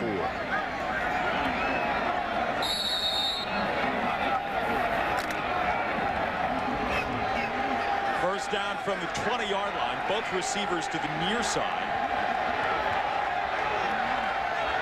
John Clement motion to the right. Here is the pitch, running room for David Horn. And David Horn is brought down inside the 15 to about the 14-yard line, a gain of 6. 2nd and 4, tackled by Justin Wade. Judd Davies, the fullback, even though he had a poor throw, made a nice block on that play. And you can see the totals. That's not too bad. I mean, it really is. That's 160 yards between the two of them. But hasn't quite been enough to get them the lead. 2nd and 5.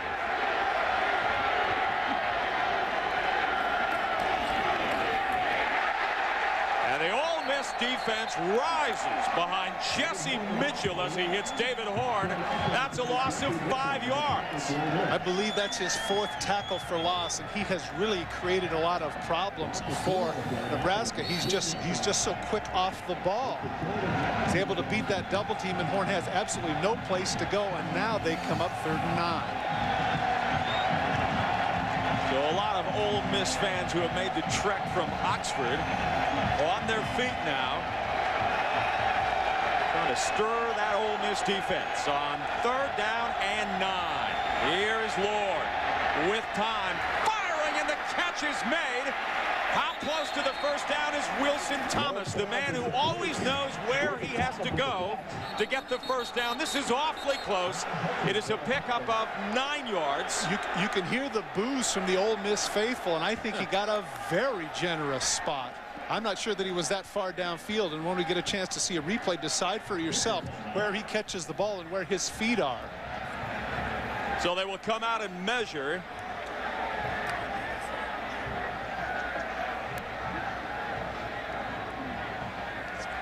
Stretch it here. Here we go. I think it's a first. He called it first down for Nebraska. What a clutch throw by Jamal Lord. And a terrific catch by Wilson Thomas. Ole Miss comes with a blitz. Now watch Thomas and where he catches the ball and where his feet land. He's in the air right there. Now he gets pushed back, it appears, to about the 11-yard line. But of course, the argument you could make if you're a Nebraska fan is to say, well, you know what, he got pushed back when he was in midair. Regardless, first down for the Huskers. On 1st and goal from the 10-yard line, here is the pitch. And it is Horn who steps out of bounds at the 8-yard line, a gain of 2. We are here in Shreveport, Louisiana. A heck of a football game of the Mainstay Independence Bowl between Nebraska and Ole Miss. On a perfect weather night here in Shreveport, it couldn't be better in late December than this. And this has been a terrific football game all afternoon, the way it's gone back and forth between Nebraska and Ole Miss. One team seems to get the upper hand, and then it changes. It's very difficult here at this part of the field. Nebraska can get a first down inside the 1, but these are difficult yards, especially for a team that's not a throwing team. 2nd and goal from the 8-yard line for the Cornhuskers. Here is Lord slipping and down. It's a loss of about 4 yards. And Travis Blanchard was over there, the safety, to make sure that Lord wasn't going anywhere. Now they're going to have to throw the ball. And I'm surprised that we haven't seen Harry in the game.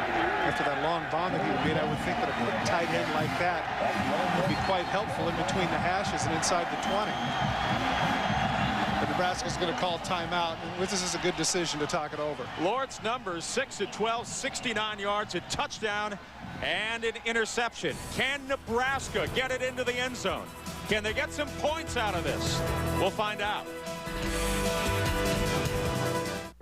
At Mainstay, we understand just how quickly your dreams can become the present. So you plan, work, and live with a vision.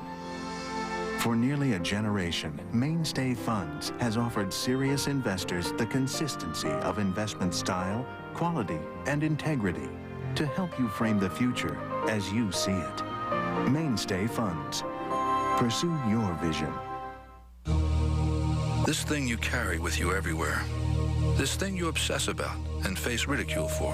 This thing you're not sure that you'll ever be able to quit may have just met its match. Introducing the new Commit Lozenge, an FDA-approved medicine that has the power to help fight your addiction. Its medicine keeps working even after the lozenge is gone. You use less and less until you use none. Imagine if this thing were just a thing. The new Commit Lozenge. Real power, real help.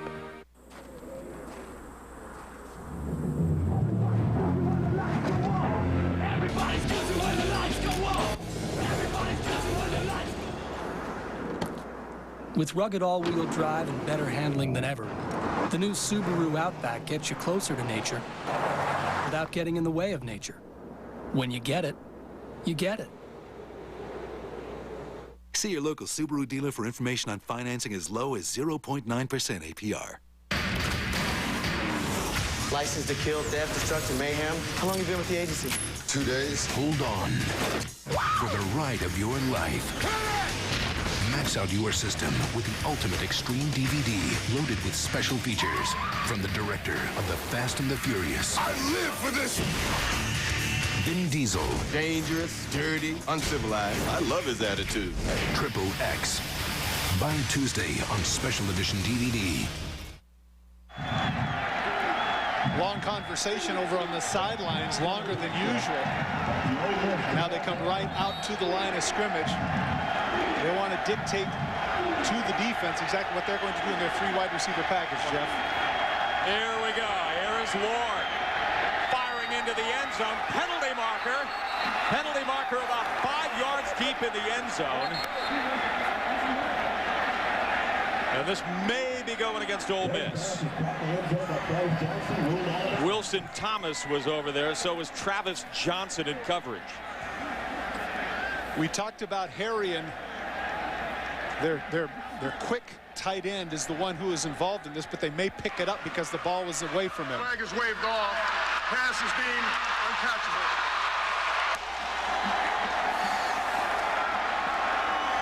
uncatchable. Here comes Thomas to the outside.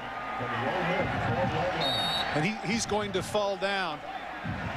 And the interception is going to come. He gets both feet in bounds.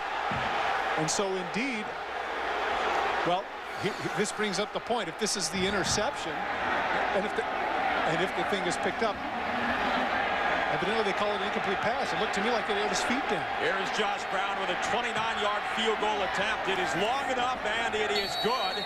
So Nebraska has cut into the Ole Miss lead. It's now 24-23 with 7 minutes and 50 seconds to play. And a look at Frank Solich, who can't believe he's not getting anything from the officials. Well, that's how it is. Down by 1 to the Rebels.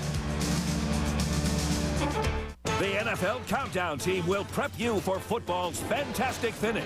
First, watch a special Saturday edition to get pumped for the NFC showdown between the Eagles and Giants. Today's the day we find out what really is going to happen. Then Sunday at 11. Oh, that wacky AFC. Preview all the games, including Miami's clash with New England. I don't think you can take the Patriots out of this thing. Sunday NFL Countdown, Saturday at 11:30 and Sunday at 11 on ESPN. Go ahead. Open it. Oh my gosh. The Lexus December to Remember sales event. It's beautiful. Mom, open it. You'll find incredible values whether you buy or lease. We did it. Go on. The December to Remember sales event. Hey, what you got? Missing it would definitely spoil the surprise. Come on, let's go.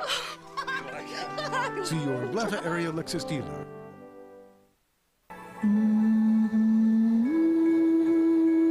Michelin would like to remind you, there's only one safety feature on the road that actually touches the road. Michelin, because so much is riding on your tires. Hi, this is Bert at Bert Brooks Tire, inviting you to Bert Brooks Tire for the best service and prices in Rome, Georgia. Here is the flag right here. It's going to be on the defender covering Harrington. He comes downfield. Now the call at the end of the play is that they pick up the flag because the ball is uncatchable. Well, the penalty is in the middle, so that can't be the case. And this can't be an incompletion because there's the foot that's down. Watch, the right foot is going to get down too. And so now the official comes over and says incomplete. He didn't see it. He was out of position. You could see the reaction of the Ole Miss faithful. Everything was problematic in that situation because in both cases, they couldn't quite get it right. Bring in Joe Paterno, let him chase those guys a little bit. Chris Collins is deep and taking it to the 5-yard line. And brought down at the 17, and that's where Ole Miss will take over. It is a 12-yard return. We salute the airmen assigned to Pacific Air Forces watching this telecast on AFN, the American Forces Network, including the men and women of the 374th Airlift Wing at Yokota Air Base, Japan, who resupply the Western Pacific. Thanks for tuning in to the Mainstay Independence Bowl on AFN, and happy holidays from all of us here at ESPN. On first down for Ole Miss, and the give is straight ahead. It's a pickup of a couple of yards for Tremaine Turner before he is wrapped up, and that'll bring up second down and about 8. Barrett Ruud, the middle linebacker, makes the hit. Let's go down to Stacey Pates right now downstairs. Well, guys, on the Nebraska sidelines, as you can imagine, the seniors are especially emotional. Darren Diedrich in particular, he came to his defense before they took the field and he said, listen guys, you have got to get your jobs done. We cannot let them score again. We will not let them score again. He's a senior, he's an emotional guy, and he's not going to lose this bowl game. On second down, Eli Manning getting rid of the football, and it's caught. The catch is made across the 35 by Kerry Johnson, working on Josh Bullocks. It's a gain of 20 and a first down for Ole Miss. Ole Miss clearly can ill afford to play not to lose with only a 1-point lead, and as a result the running game now has to go out the window a little bit. Watch right at the end of the play, he takes a shot from the backside. He delivers the ball on the money once again on the dig route, and I've been particularly impressed with his accuracy and his toughness, putting the ball where it needs to be in crucial situations. Johnson and Biddle to the left, Collins to the right on first down from the 37-yard line. Manning play action setting, going long, man out there and over the head of Tay Biddle, who was open. He had a couple of steps on DeJuan Gross. Here's where a play before can actually affect you. He does the exact same situation, which is he fakes the draw play, but because he got hit from the backside on the play before, he hurries this ball. If he doesn't hurry this ball, if he steps up, and he knows it, if he steps up and takes his time, he can deliver the ball on the money. Instead, he hurries it. As a result, it's a long incompletion. 24-43, 281 and a touchdown. Here's the numbers.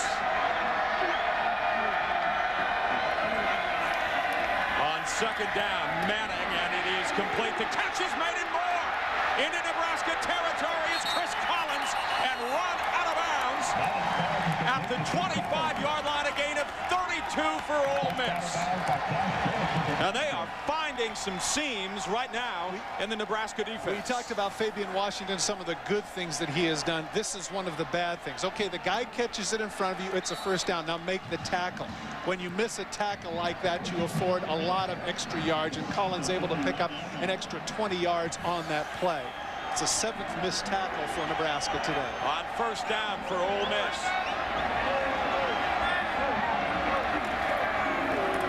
The give, left side, trying to turn it out is Turner. And Turner is brought down at the 23-yard line by Josh Bullocks. It's a gain of 8, maybe 9 yards, depending on the spot. You know, the number of times that he has come in, we talked about his fresh legs earlier in the game as he bounced up and down. This time Turner does the same thing, bounces to the outside and shows some speed. I'm surprised that number 47 hasn't had a few more touches in this game. On second and short to the fullback, and nothing there for Rick Rosano, who runs into Barrett Ruud, the middle linebacker, and it's no gain. So that'll bring up third and short, third and about 3.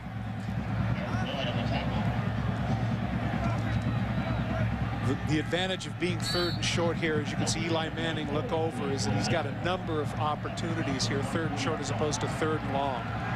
He can run a slant, he can run a quick screen, he can run the hooks. The hooks have been really good for Ole Miss all day long. Third and 3 for Ole Miss. And the pitch. And tripped up is is Ronald McClendon. The Nebraska defender is Chris Kelsey, and he read it perfectly. Now, in addition to Kelsey showing his speed to the outside and dropping him, this now becomes a field goal beyond 40 yards. And you and I have talked about this, Jeff, and that's where the percentages drop. Kelsey is not fooled by the fullback fake, the misdirection option that has become so popular in contemporary football. Number 57 runs him down, and now we're looking at about a 42, 43-yard field goal. From Auburn, Nebraska is Chris Kelsey. I mentioned this because, as Jeff, you and I have talked about throughout the season, once you go from 40 yards and beyond, the drop in percentage is precipitous, close to 20 to 25% outside of 40 yards for kickers in college football. Jonathan Nichols with a 43-yard field goal attempt. Cody Ridgway is holding.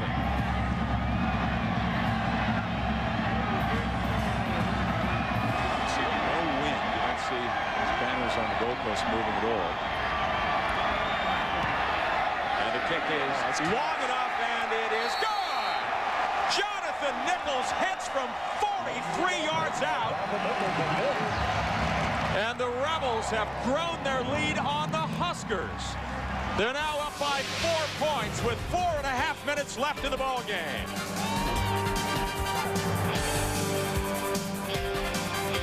College basketball on ESPN. Big Monday, Super Tuesday, ACC Wednesday. Conference play returns January 6th on ESPN.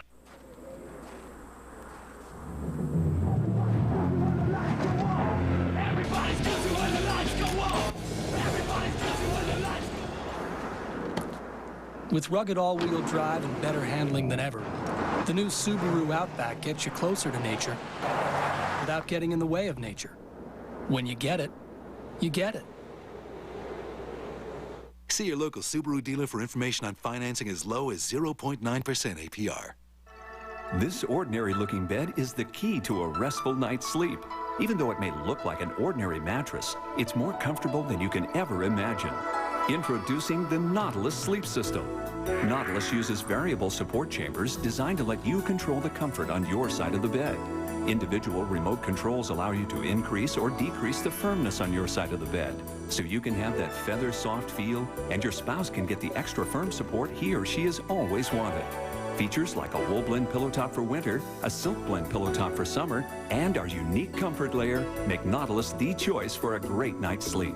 It's time you feel the instant comfort of Nautilus, with no money down and payments as low as $30 a month.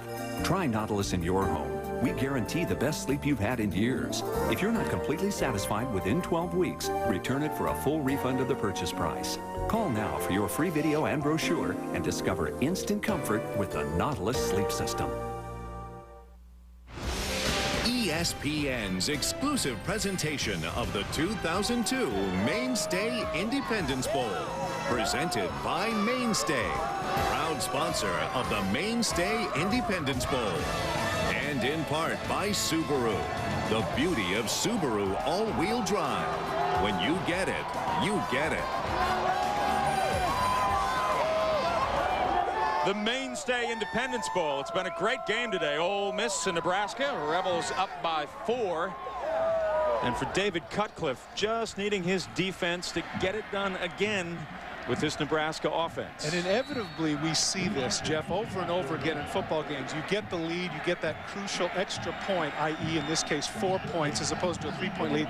There's a tendency for the defense to relax a little bit. And his Chargers, particularly Chuck Driesbach, the defensive coordinator, has to make sure they don't do that. Lee Rogers kicking off. It is short and dives about the 7-yard line. It is scooped up by Josh Davis, and he is brought down at the 21. It's a 13-yard return. Tonight, Capital One Bowl week concludes its triple header at 8 o'clock Eastern time, 5 o'clock Pacific. K-State taking on Arizona State. The Pacific Life Holiday Bowl from San Diego, California.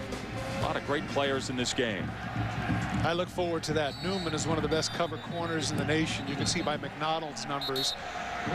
He wants to have an opportunity to show his wares on national television. You like people that are hip at a football game. that are ahead of you as far as programming goes. You know, people that will bust a move, you mean? That's exactly it. Now, for Nebraska, they have plenty of time to do what they do so terrific, and that is run the ball between the tackles or run the option. They don't need to really hurry up. Well, what they're talking about right there, in case you're wondering at home, is that there was 4:30 on the clock. And so obviously there had to be some time taken off the clock. It should be right around 4:21 or 4:19, something like that. Set the game clock to 4:22. Oh, I was off by 1. Dang it. 22 seconds. Hate when that happens. Very nice, Todd. Very nice. Well, as you were pointing out, Jeff, and that's very astute, is the fact that they're not in a hurry, but there's a tendency offensively to do that. Oh no, we're down 4. What are we going to do? They can do what they've been doing. They can still run between the tackles, still run their options, quarterback draws. They can do all of that.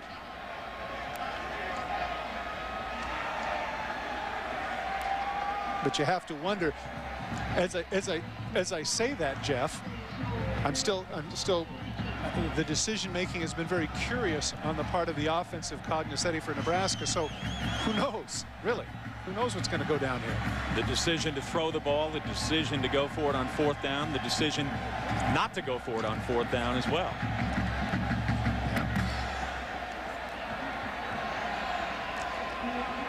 You know, I'm reminded of Chicago at times like this, and that is, does anybody really know what time it is? I'm not old enough to know that. Oh, please. Peter Cetera, Terry Kath, man, they could sing it. They could bring it. Bobby Lamb.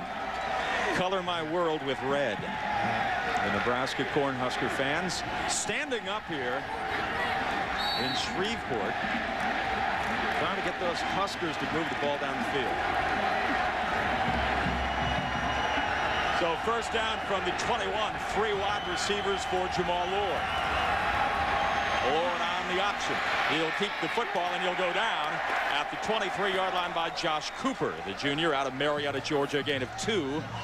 It'll bring up 2nd and 8, and the clock will continue to move. But that was a huge tackle, because one of the things you do with a 3 wide receiver package then is you spread people out, and that creates more gaps for your running quarterback. Cooper comes from the interior and drops him, but Cooper doesn't. We're looking at about midfield for number 10.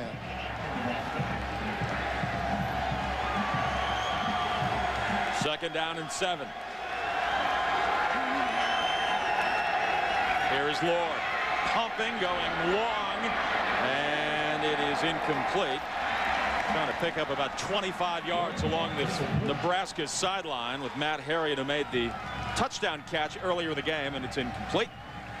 The Nebraska seniors today have played a critical role for the Huskers. They have indeed, but they trade all of that right now for a 1st down.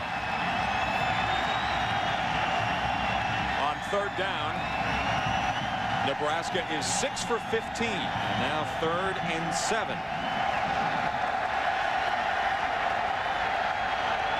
The 4 wide receivers for Jamal Lord. Out of the shotgun. In trouble, flushed out of the pocket and brought down at the 22-yard line by Josh Cooper. It's a loss of 2, and it'll bring up 4th down. Well, again, you know that you can't go all out in a pass rush because of the running skills of the quarterback, and this is what Cooper does not do. And what great athletic ability. He jumps up in anticipation of a pass, is able to get back on his feet and be quick enough to drop Lord for, as you point out, the 2-yard loss. Kyle Larson is the punter, and Chris Collins is deep for Ole Miss. And this is a fine punt. And here comes Collins. The middle, and down he goes. At the 33-yard line, it's a 54-yard punt by Larson and a 6-yard return. And Ole Miss has the lead and the football. Let's go to Chris Fowler now in our studio. Chris. All right, Jeff, thank you. Nebraska fans certainly familiar with K-State's little tank of a running back. Tough Darren Sproles, a major challenge for the Sun Devils defense, coming up next from San Diego when we're done in Shreveport. All right, look forward to it. Frank Solich. Get that football back. Now, what could be costly now for Nebraska? Don't forget, remember they got down to the 10-yard line on the 3rd down. They had to call that timeout. So now Nebraska with only 2 timeouts remaining. From the 33, the handoff over the left side, Tremaine Turner, and Turner with some running room and coming very close to a first down for Ole Miss. It's a gain of 9. It'll bring up 2nd and 1. If you're Nebraska, you have 8-9 people in the box, and Turner still makes some people miss in the middle of the field. The 360 move out there. So if they get a first down here, Steve, that's going to be close to being it for Ole Miss. The idea, I'm sure, as you saw Frank Solich, was to say stuff him on first and call a timeout. 2nd down and 2. And Manning keeps the football, and he has enough for an Ole Miss first down. A pickup of 3, and the Rebels are starting to look pretty good in this football game. That's a great call, because he comes up to the line of scrimmage and he has a play call that if he sees that he's got enough of an opening, gooses the center and taps his button, hits and goes ahead. And this is in jeopardy now. Down by 4 with 2:01 left. That is a remarkable run the Cornhuskers have had. Just staggering total football success. Well, I think that before, it seems to me there have been so many people critical of this year where Nebraska is concerned. But let's take stock here, Jeff, and that is over the last couple of years, Notre Dame has had losing seasons, USC has had losing seasons, Alabama has been down, Michigan, Notre Dame. I mean, over and over again, these major programs. Nebraska continues. 34 straight seasons. There's 34 straight seasons of 9 wins. And that's unbelievable. But if you're Frank Solich, it's very tough because of those who came before you. Bob Devaney, almost 81% victories there. Tom Osborne, almost 84% national titles for Devaney. National titles for Osborne. I mean, the bar is raised to almost a freaky level as far as American sport goes. It's Everest, no doubt. Still, I think that people have to be a little bit patient and cognizant of the fact that right now parity is not just in the National Football League. It's filtered its way down to Division I college football. On first down from the 44-yard line. The give, right side. And trying to find some room is Tremaine Turner. And Turner picks up 6 yards. And another timeout by Frank Solich. Patience is not a word that is in the vocabulary of Nebraska fans, Todd, because they haven't had to have any. Talking about all those Orange Bowls, New Year's Day Bowls over the years. Being a Nebraska fan is a very happy thing when you consider all of the success that program has had with all the Heisman Trophy winners and the great players and great coaches. It's a difficult time of adjustment if you wear that red coat on the weekends. Well, they've been spoiled. Obviously, the success has been so much. I mean, it's just amazing to think about the number of wins. We were just talking about the 40 seasons, or excuse me, 40 straight winning seasons, 34 times you've won 9 games. I mean, that's just unprecedented. But again, the onus falls on the shoulder of that man, and he definitely feels the pressure. When we visited with him, I just flat out asked him, I said, Frank, how are you doing? Just one of those questions, and his response was that he understood this when he took the job. He understands the expectation levels there in Lincoln, and he's going to deal with it. He's going to rise to the challenge. Pacific Life Holiday Bowl is coming up next. K-State and Arizona State. Nebraska offensively had 262 yards in the first half, and they have come up with only 80 yards here in the second half. Very telling statistic. One of the things that's deceptive that a lot of people don't realize is how well Ole Miss was playing at the end of the year, barely losing to LSU and defeating Mississippi State. Their defense had played very well in those 2 games. On 2nd and 4, Manning with an audible, changing at the line of scrimmage.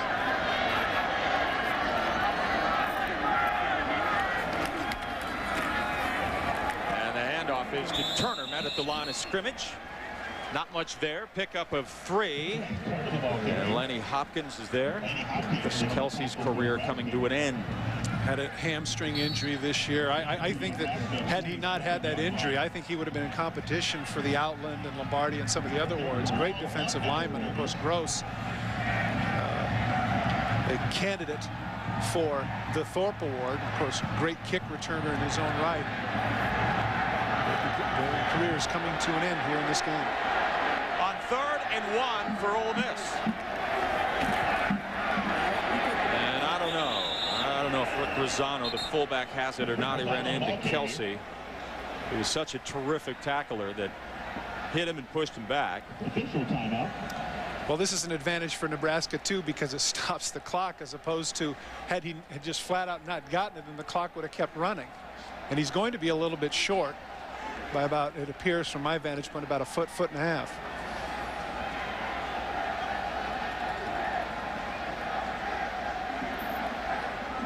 And here comes the chain gang. They will measure to see if he has it. Trying to tell from the spot. I already told you it's a foot and a half short. Don't you believe me? Foot and a half. You know, after all these weeks, you know, I still like to be a few checks and balances on you from time to time. A little too safe. Try to keep you in line all these months. The Capital One player of the game. How about Eli Manning? Look at the numbers on Manning. Over 300 yards. I look forward to seeing him in the NFL. Now, he's going to look really foolish if on this quarterback sneak he doesn't get it, but I understand why Ole Miss is doing this. They do not want to punt the ball again to Gross. I think he'll try and draw him off sides, or think he's going to sneak it?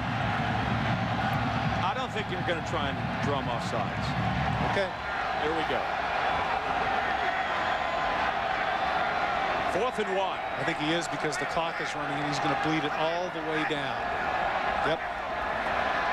There it is. Yeah. Advantage Christensen. Oh, well.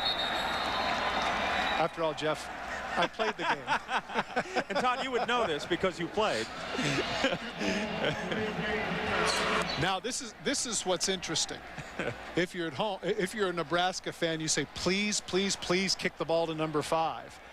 If you're an Ole Miss fan, you say, look, just shank the thing. Kick it downfield.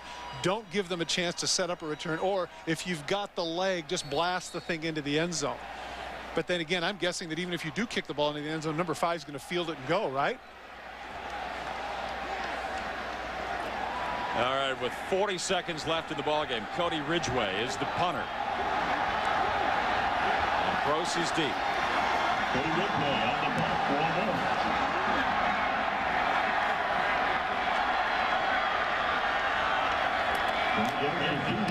And Ridgway gets it away. It is a high floating spiral taken at the 16-yard line. And Gross is thrown out of bounds at the 20. So the opportunity for Frank Solich. On the stop. Tavares Horn has the outside contained, and there is absolutely no way that he was going to let him get to the outside. And it appears with 20 seconds remaining that this is going to come about. 41 years. A lot of streaks ending today, Jeff, if indeed the score maintains itself as it is. 44-yard punt, 5-yard return. 28 seconds are left. First down for Jamal Lord, the quarterback out of the shotgun formation. In trouble, and down goes Lord. The 12-yard line. Josh Cooper is there, as he has been all afternoon long. And the clock is running with 15 seconds left.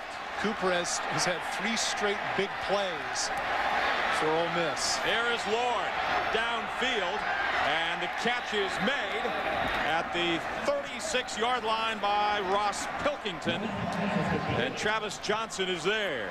4 seconds are left. Don't go away just yet. I have in my mind Kentucky LSU, folks.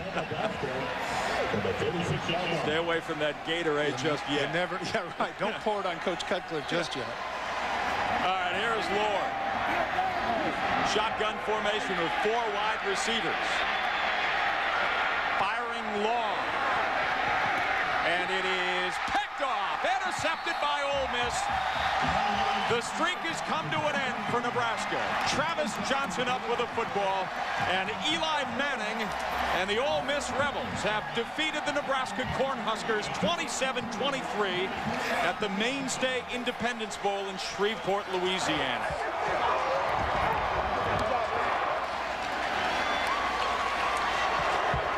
Our final score, 27-23, Ole Miss a winner. Coming up, the Pacific Life Holiday Bowl.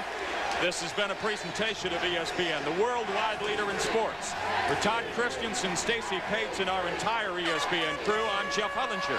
For summaries and stats of this game, log on to ESPN.com, your home for college football on the internet. Well, let's go to Chris Fowler in our studio right now.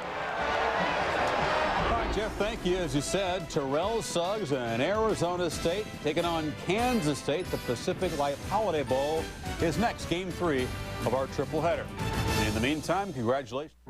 At Mainstay, we understand just how quickly your dreams can become the present.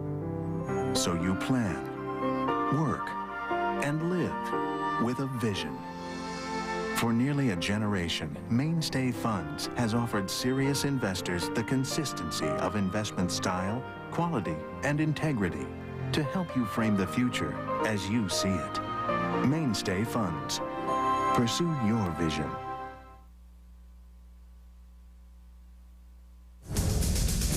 Welcome back to ESPN's presentation of Capital One Bowl Week. The celebration of Bowl Week is boundless. From the beach to the bay. From the heart of Texas to the Sunshine State, the pageantry is unrivaled. The nation comes alive for Bowl Week. And we are in one of America's great cities, San Diego, California. 25 years hosting one of America's best bowl games. Another Chamber of Commerce night at the city that will host the Super Bowl next month, right there in that stadium. You are looking at Qualcomm Stadium, where a quality team, number 6 in the nation, Kansas State, takes on a program on the rise, Arizona State, with upset dreams tonight. From the Big 12, Kansas State. From the Pac-10, Arizona State. 2 defensive studs, 1 great running game, 1 high-powered passing game. The 2002 Pacific Life Holiday Bowl. The traditional pregame pageantry is going on. Chris Fowler will kick it off in just a couple of minutes. And probably the best team to play before New Year's Day in this bowl season. They profess to be very motivated against the Sun Devils, which could be bad news for ASU. I think that's the whole key. I think Kansas State is by far the better team. I think they have the better athletes. It's all about motivation, a statement game. Is Kansas State ready to play? I just can't get that picture out of my mind, Mark, the Alamo Bowl a few years ago when they weren't ready to play and didn't play well. The last time that you used that phrase, better athletes, it was Toledo Boston College. That's but I admit I was wrong, but I don't think I'm wrong this time. I believe you. I don't think you're wrong this time. I think Kansas State's obviously the better team on both sides of the ball. I really love their defense led by Terry Pierce and Josh Bull, the linebackers, who do an outstanding job. Both have over 100 tackles each going into this game. Everyone talks about Terrell Suggs. Watch the offensive line of Kansas State. Go after him, pound him, knock him around. He won't be able to get to the quarterback. Not just the Alamo, the Insight Bowl, and they took on Syracuse last year and didn't show up either. But this is a much better K-State team than that 6-6 team a year ago. Enjoy it, the Wildcats and the Sun Devils, when you come back from San Diego. County is a beautiful place to live, and your friends and neighbors are doing their part to help keep it that way. They're recycling at the Rome Floyd Recycling Center, or at one of Floyd County's 6 remote recycling sites, or enjoying the convenience of curbside recycling within Rome city limits, or participating in the recycling center's free office paper and corrugated route. Remember, recycling is smart, so please do your part. The Subaru Legacy Special Edition isn't like your standard issue Accord or Camry. It has more premium features than Accord, standard. More safety features than Camry, standard. And the added traction of Subaru all-wheel drive, standard. The Subaru Legacy Special Edition. The standard is high. The price isn't. See your local participating Subaru dealer for information on financing as low as 0.9% APR. Bowl Week, where history is made and legends live on.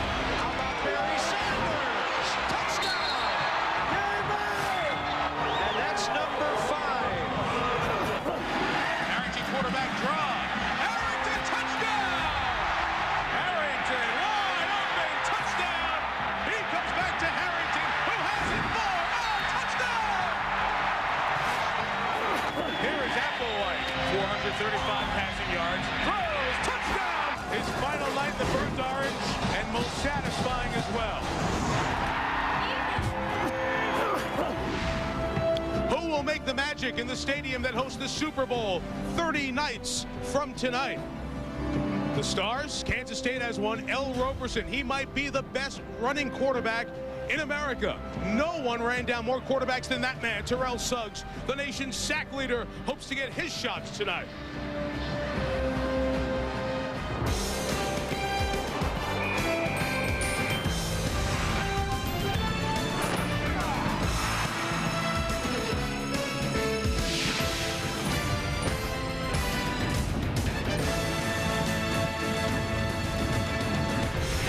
Close, always high scoring. The Pacific Life Holiday Bowl.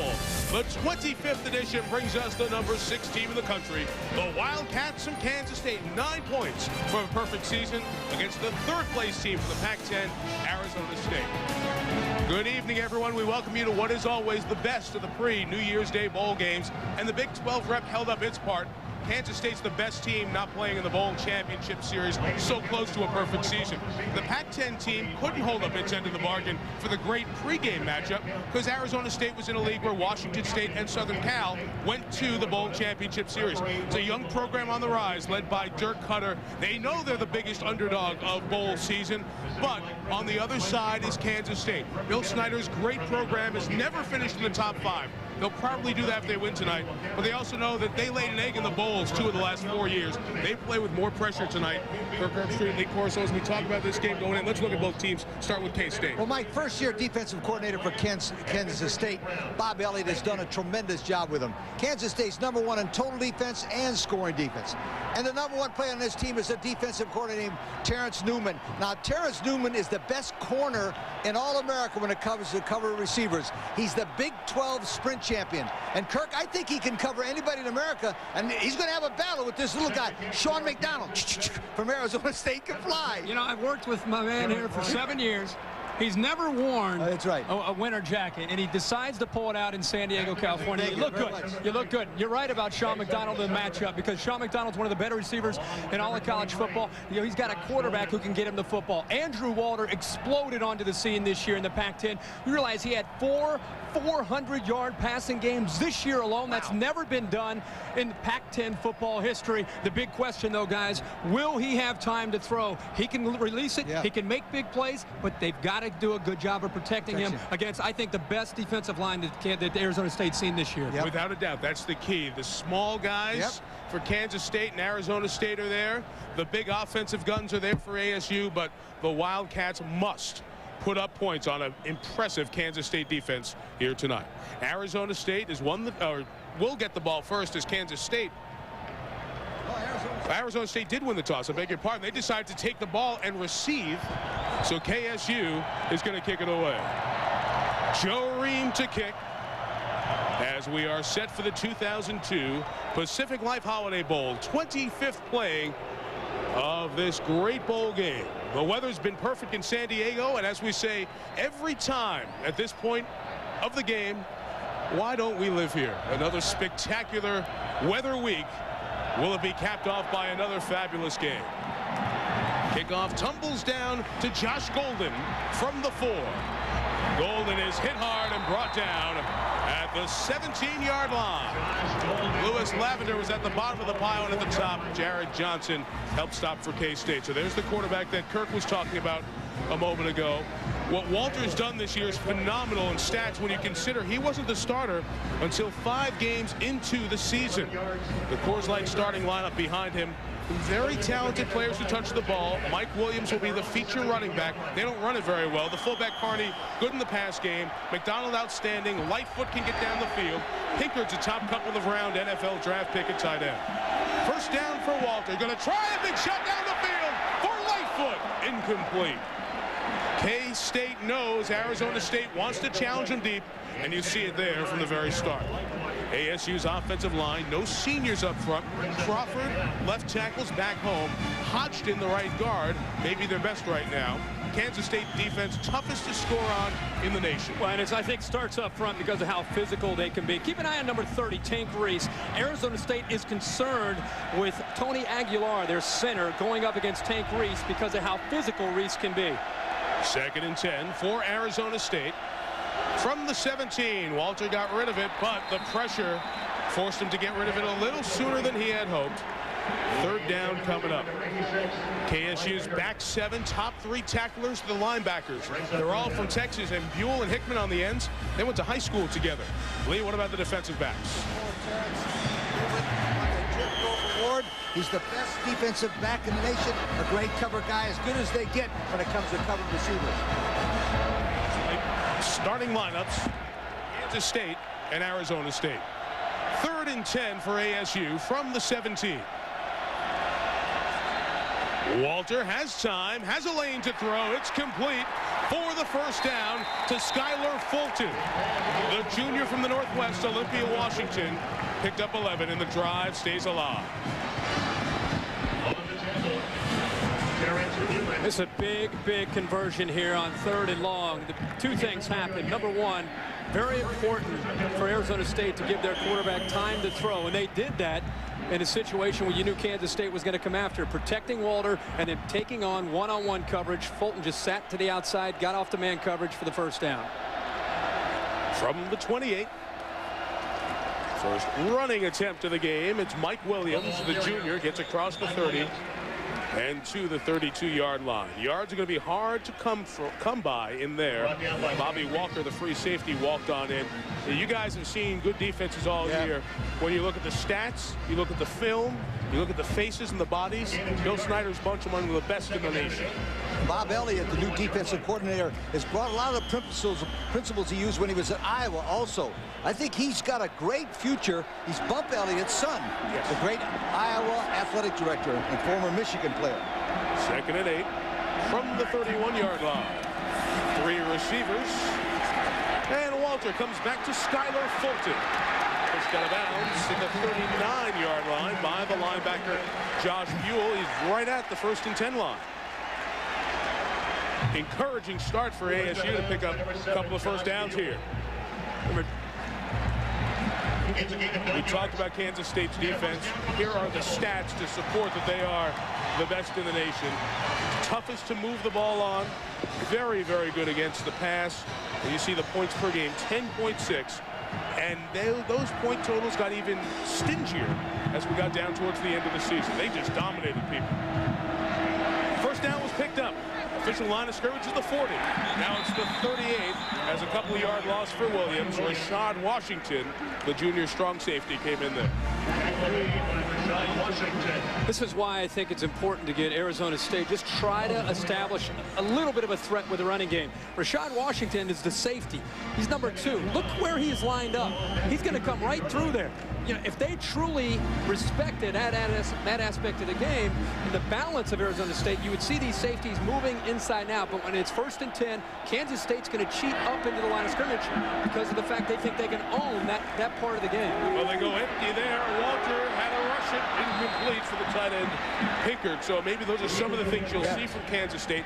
How do you get those safeties out of the box a little bit? Empty like backfield. That. But Mike and Kirk, there's an interesting thing psychologically. Here's the #1 defensive team in the nation, and Dirk Cutter takes the football when he wins a toss. I was surprised. Yes, that's a statement. But you know, Attitude, that is absolutely a statement of, look, we're not afraid of you. We're going to throw the football at you, and we think we can score on you. Tremendous psychological step by Dirk Cutter, I think. And I think one of the things, he mentioned matchups. I think you have to go away from Terrence Newman and go towards Jerry McLeod, number 5. Walter looks that way, throws underneath, incomplete. Trying to come back to Skylar Fulton for the 3rd time. He was blanketed by Walker and Terrence Newman. Walker slow to get up. As Arizona State gets ready to kick the ball away. And that brings up a 1 down situation for the Sun Devils.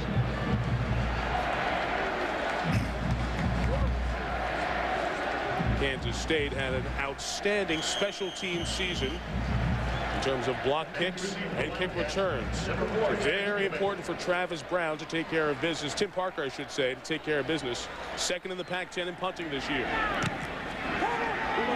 Terrence Newman, a spectacular return man, awaits. Tough to return this kick. Well covered, and it'll come down at the 20-yard line. Arizona State's Mason Unk, one of their best linebackers, is a fiend on special teams. He made that play. KSU touches the ball on offense for the first time. In 1868, an American tradition was beginning, and Pacific Life was founded, both built on principles of persistence, performance, and strength. 135 years later, those beliefs still guide Pacific Life. It's how we help so many businesses and individuals reach their financial goals. For insurance, annuities, and investments, rely on the strength of Pacific Life. Proud sponsor of the Pacific Life Holiday Bowl.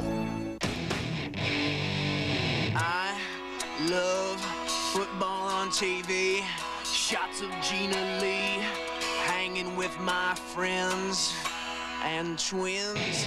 I love burritos at 4 a.m., parties that never end, dogs that love cats, and twins. And I love you too. It's the love song.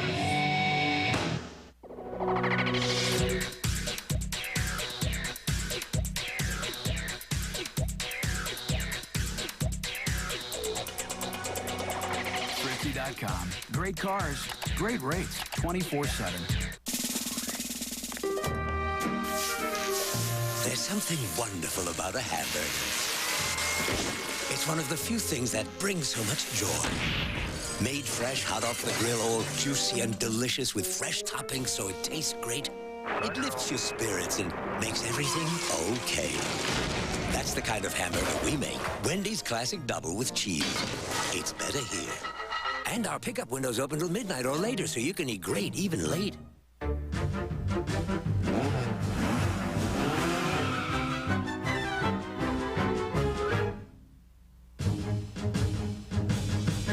Thrifty.com. Great cars, great rates, 24/7. Holiday greetings to you from Pacific Life in Newport Beach, California. We hope you're enjoying tonight's game between the Kansas State Wildcats and the Arizona State Sun Devils. We're proud to be associated with the Pacific Life Holiday Bowl, celebrating its 25th anniversary of tremendous games and incredible finishes. Congratulations to both teams and their great fans for earning this trip to play in San Diego. If you look at the principles that apply to great football, persistence, performance, and strength, these have been the cornerstone of our business since our beginnings 135 years ago. And they are a solid foundation for our matchup with this prestigious Holiday Bowl event. In addition to the Pacific Life Holiday Bowl, Pacific Life is also proud to sponsor the Pacific Life Open Tennis Tournament and the Pac-10 Men's Basketball Tournament. We're committed to supporting these and many other major sports events. On behalf of all of us at Pacific Life, happy holidays and enjoy the rest of the game. Back at Qualcomm Stadium, San Diego, the Arizona State quarterback, Andrew Walter, picked up a couple of first downs and 21 yards on an 8-play opening drive. But now, after the punt, Kansas State will take over at its own 22-yard line. Kansas State, for those of you who did not see a lot of the Wildcats, 10-2 this season. They run it 3 out of every 4 plays. So when they do their work, it's behind a big, impressive offensive line. Their quarterback's a junior, Roberson, who had a 200-plus yard rushing game against Nebraska earlier this season. Darren Sproles, a little mini-mite of a back, takes it out to the 27-yard line. 5-yard first down pickup. We mentioned Roberson, his terrific rushing numbers. Has a chance to get a 1,000-yard season with just a decent game tonight. Might even do it on this drive. He's improved as a passer. Sproles closed the season with 8 straight 100-yard games. Wilson, a good blocking fullback. Taco Wallace leads the team in catches. James Terry takes it deep down the field. An imposing, improving tight end, Thomas Hill. There's Wilson to block. Sproles behind the line of scrimmage. The guy who made the play in coverage, Mason on the punt a moment ago, with -2 there. The offensive line that they got through, 5th in the nation in running, where they need the tough yards behind Barnett and Leckie on the left side. Leckie first team all Big 12. ASU's defense led by the nation's sack king. Number 48, Terrell Suggs, is the defensive end, is the Pac-10 and NCAA sacks record holder. He does it with great speed coming off the corner. Every time it's a long yardage situation like now, keep your eye on number 48. 3rd and 7. There is Suggs, top of your screen. Roberson to throw. Here comes Suggs from behind. He got a piece of the ball. They don't say it's a, well, they do say incomplete pass. Boy, I thought Suggs got a piece of it. Maybe the arm was coming forward. The referee says incomplete forward pass, and it will be 4th down. But right away, you see the impact of Terrell Suggs.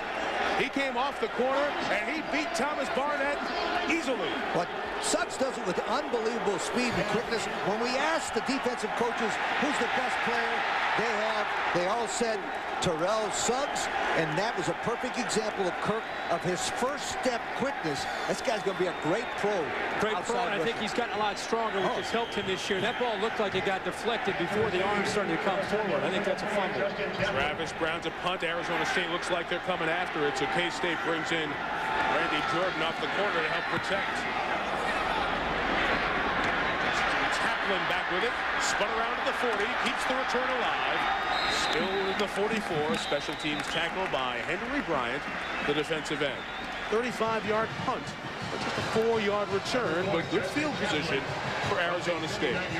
Sometimes the toughest call for an official, because it happens so fast, is to see if that ball gets knocked out of his hands. His arm started to come forward, but it was, you know, almost have to sit there and look at it one more time in slow motion to find out. As his arm started to come back, the ball got deflected out of his hand. But the motion of the arm coming forward, it's very difficult for a referee, even standing right there, to detect whether or not it was a fumble or an incompletion. Tough call for an official. Officials look for the empty hand coming through, and that hand looked empty on the way through. 1st down, run for Williams, and Mike takes it just 4 yards against this stout Kansas State rush defense. Terrific day of college football. We got some terrific college hoop games tomorrow on ESPN. Kentucky, Louisville at noon Eastern. They wait all year for that game in the Commonwealth.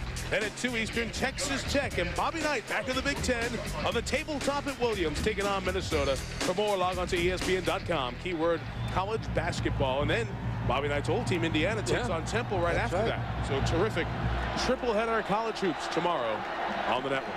Mike, I worked at 2 of those schools, Louisville and Indiana, both of them great basketball schools. 2nd and 9. Walter puts some air under it. Intercepted by Bobby Walker. Oh, you can see the receiver, Skylar Fulton, pulled up. Looks like he injured his hamstring.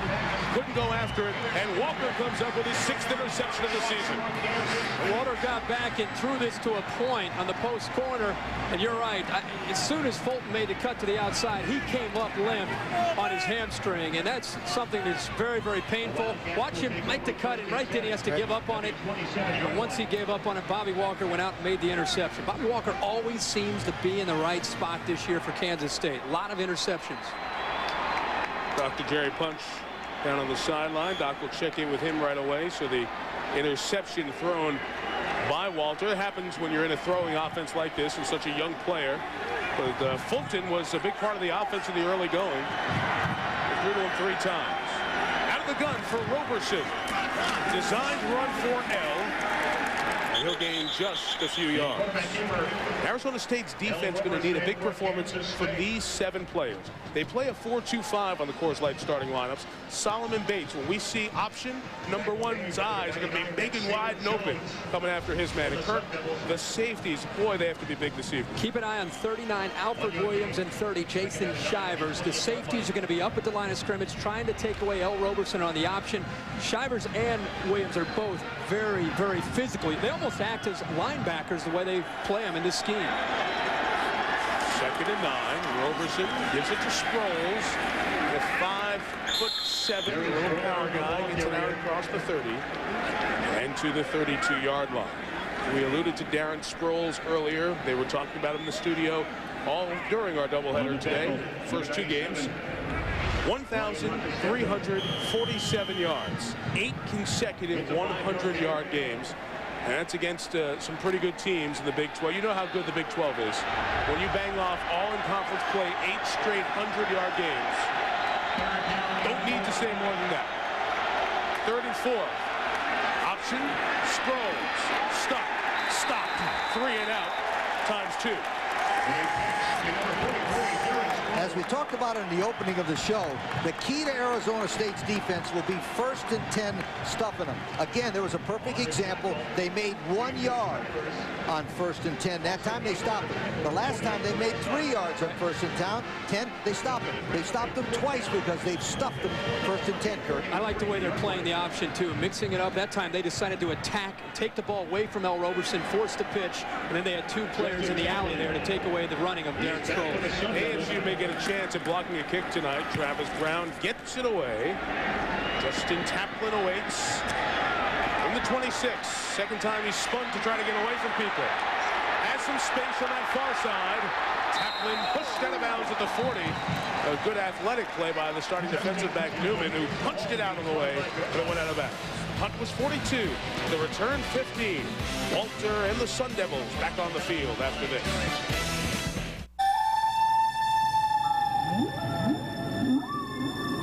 The persistence of 135 years of experience.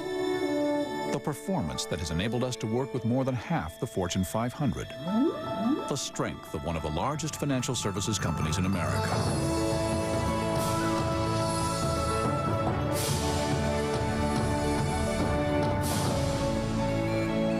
Rely on the strength of Pacific Life. Your true, authentic sports sedan is finally here. Zoom, zoom. Zoom, zoom, zoom.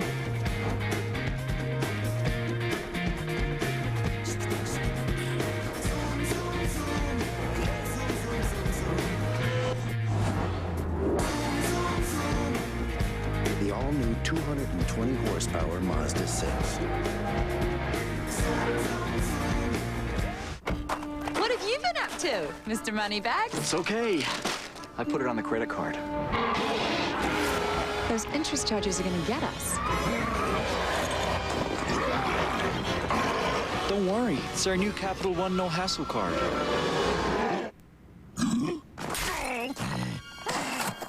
The Capital One No Hassle card has the nation's lowest long-term fixed rates, $0 fraud liability, and no telemarketing. Let's go, wallet!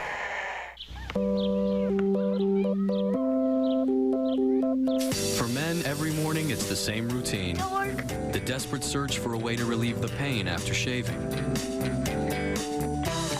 Finally, there's a better way to soothe your skin.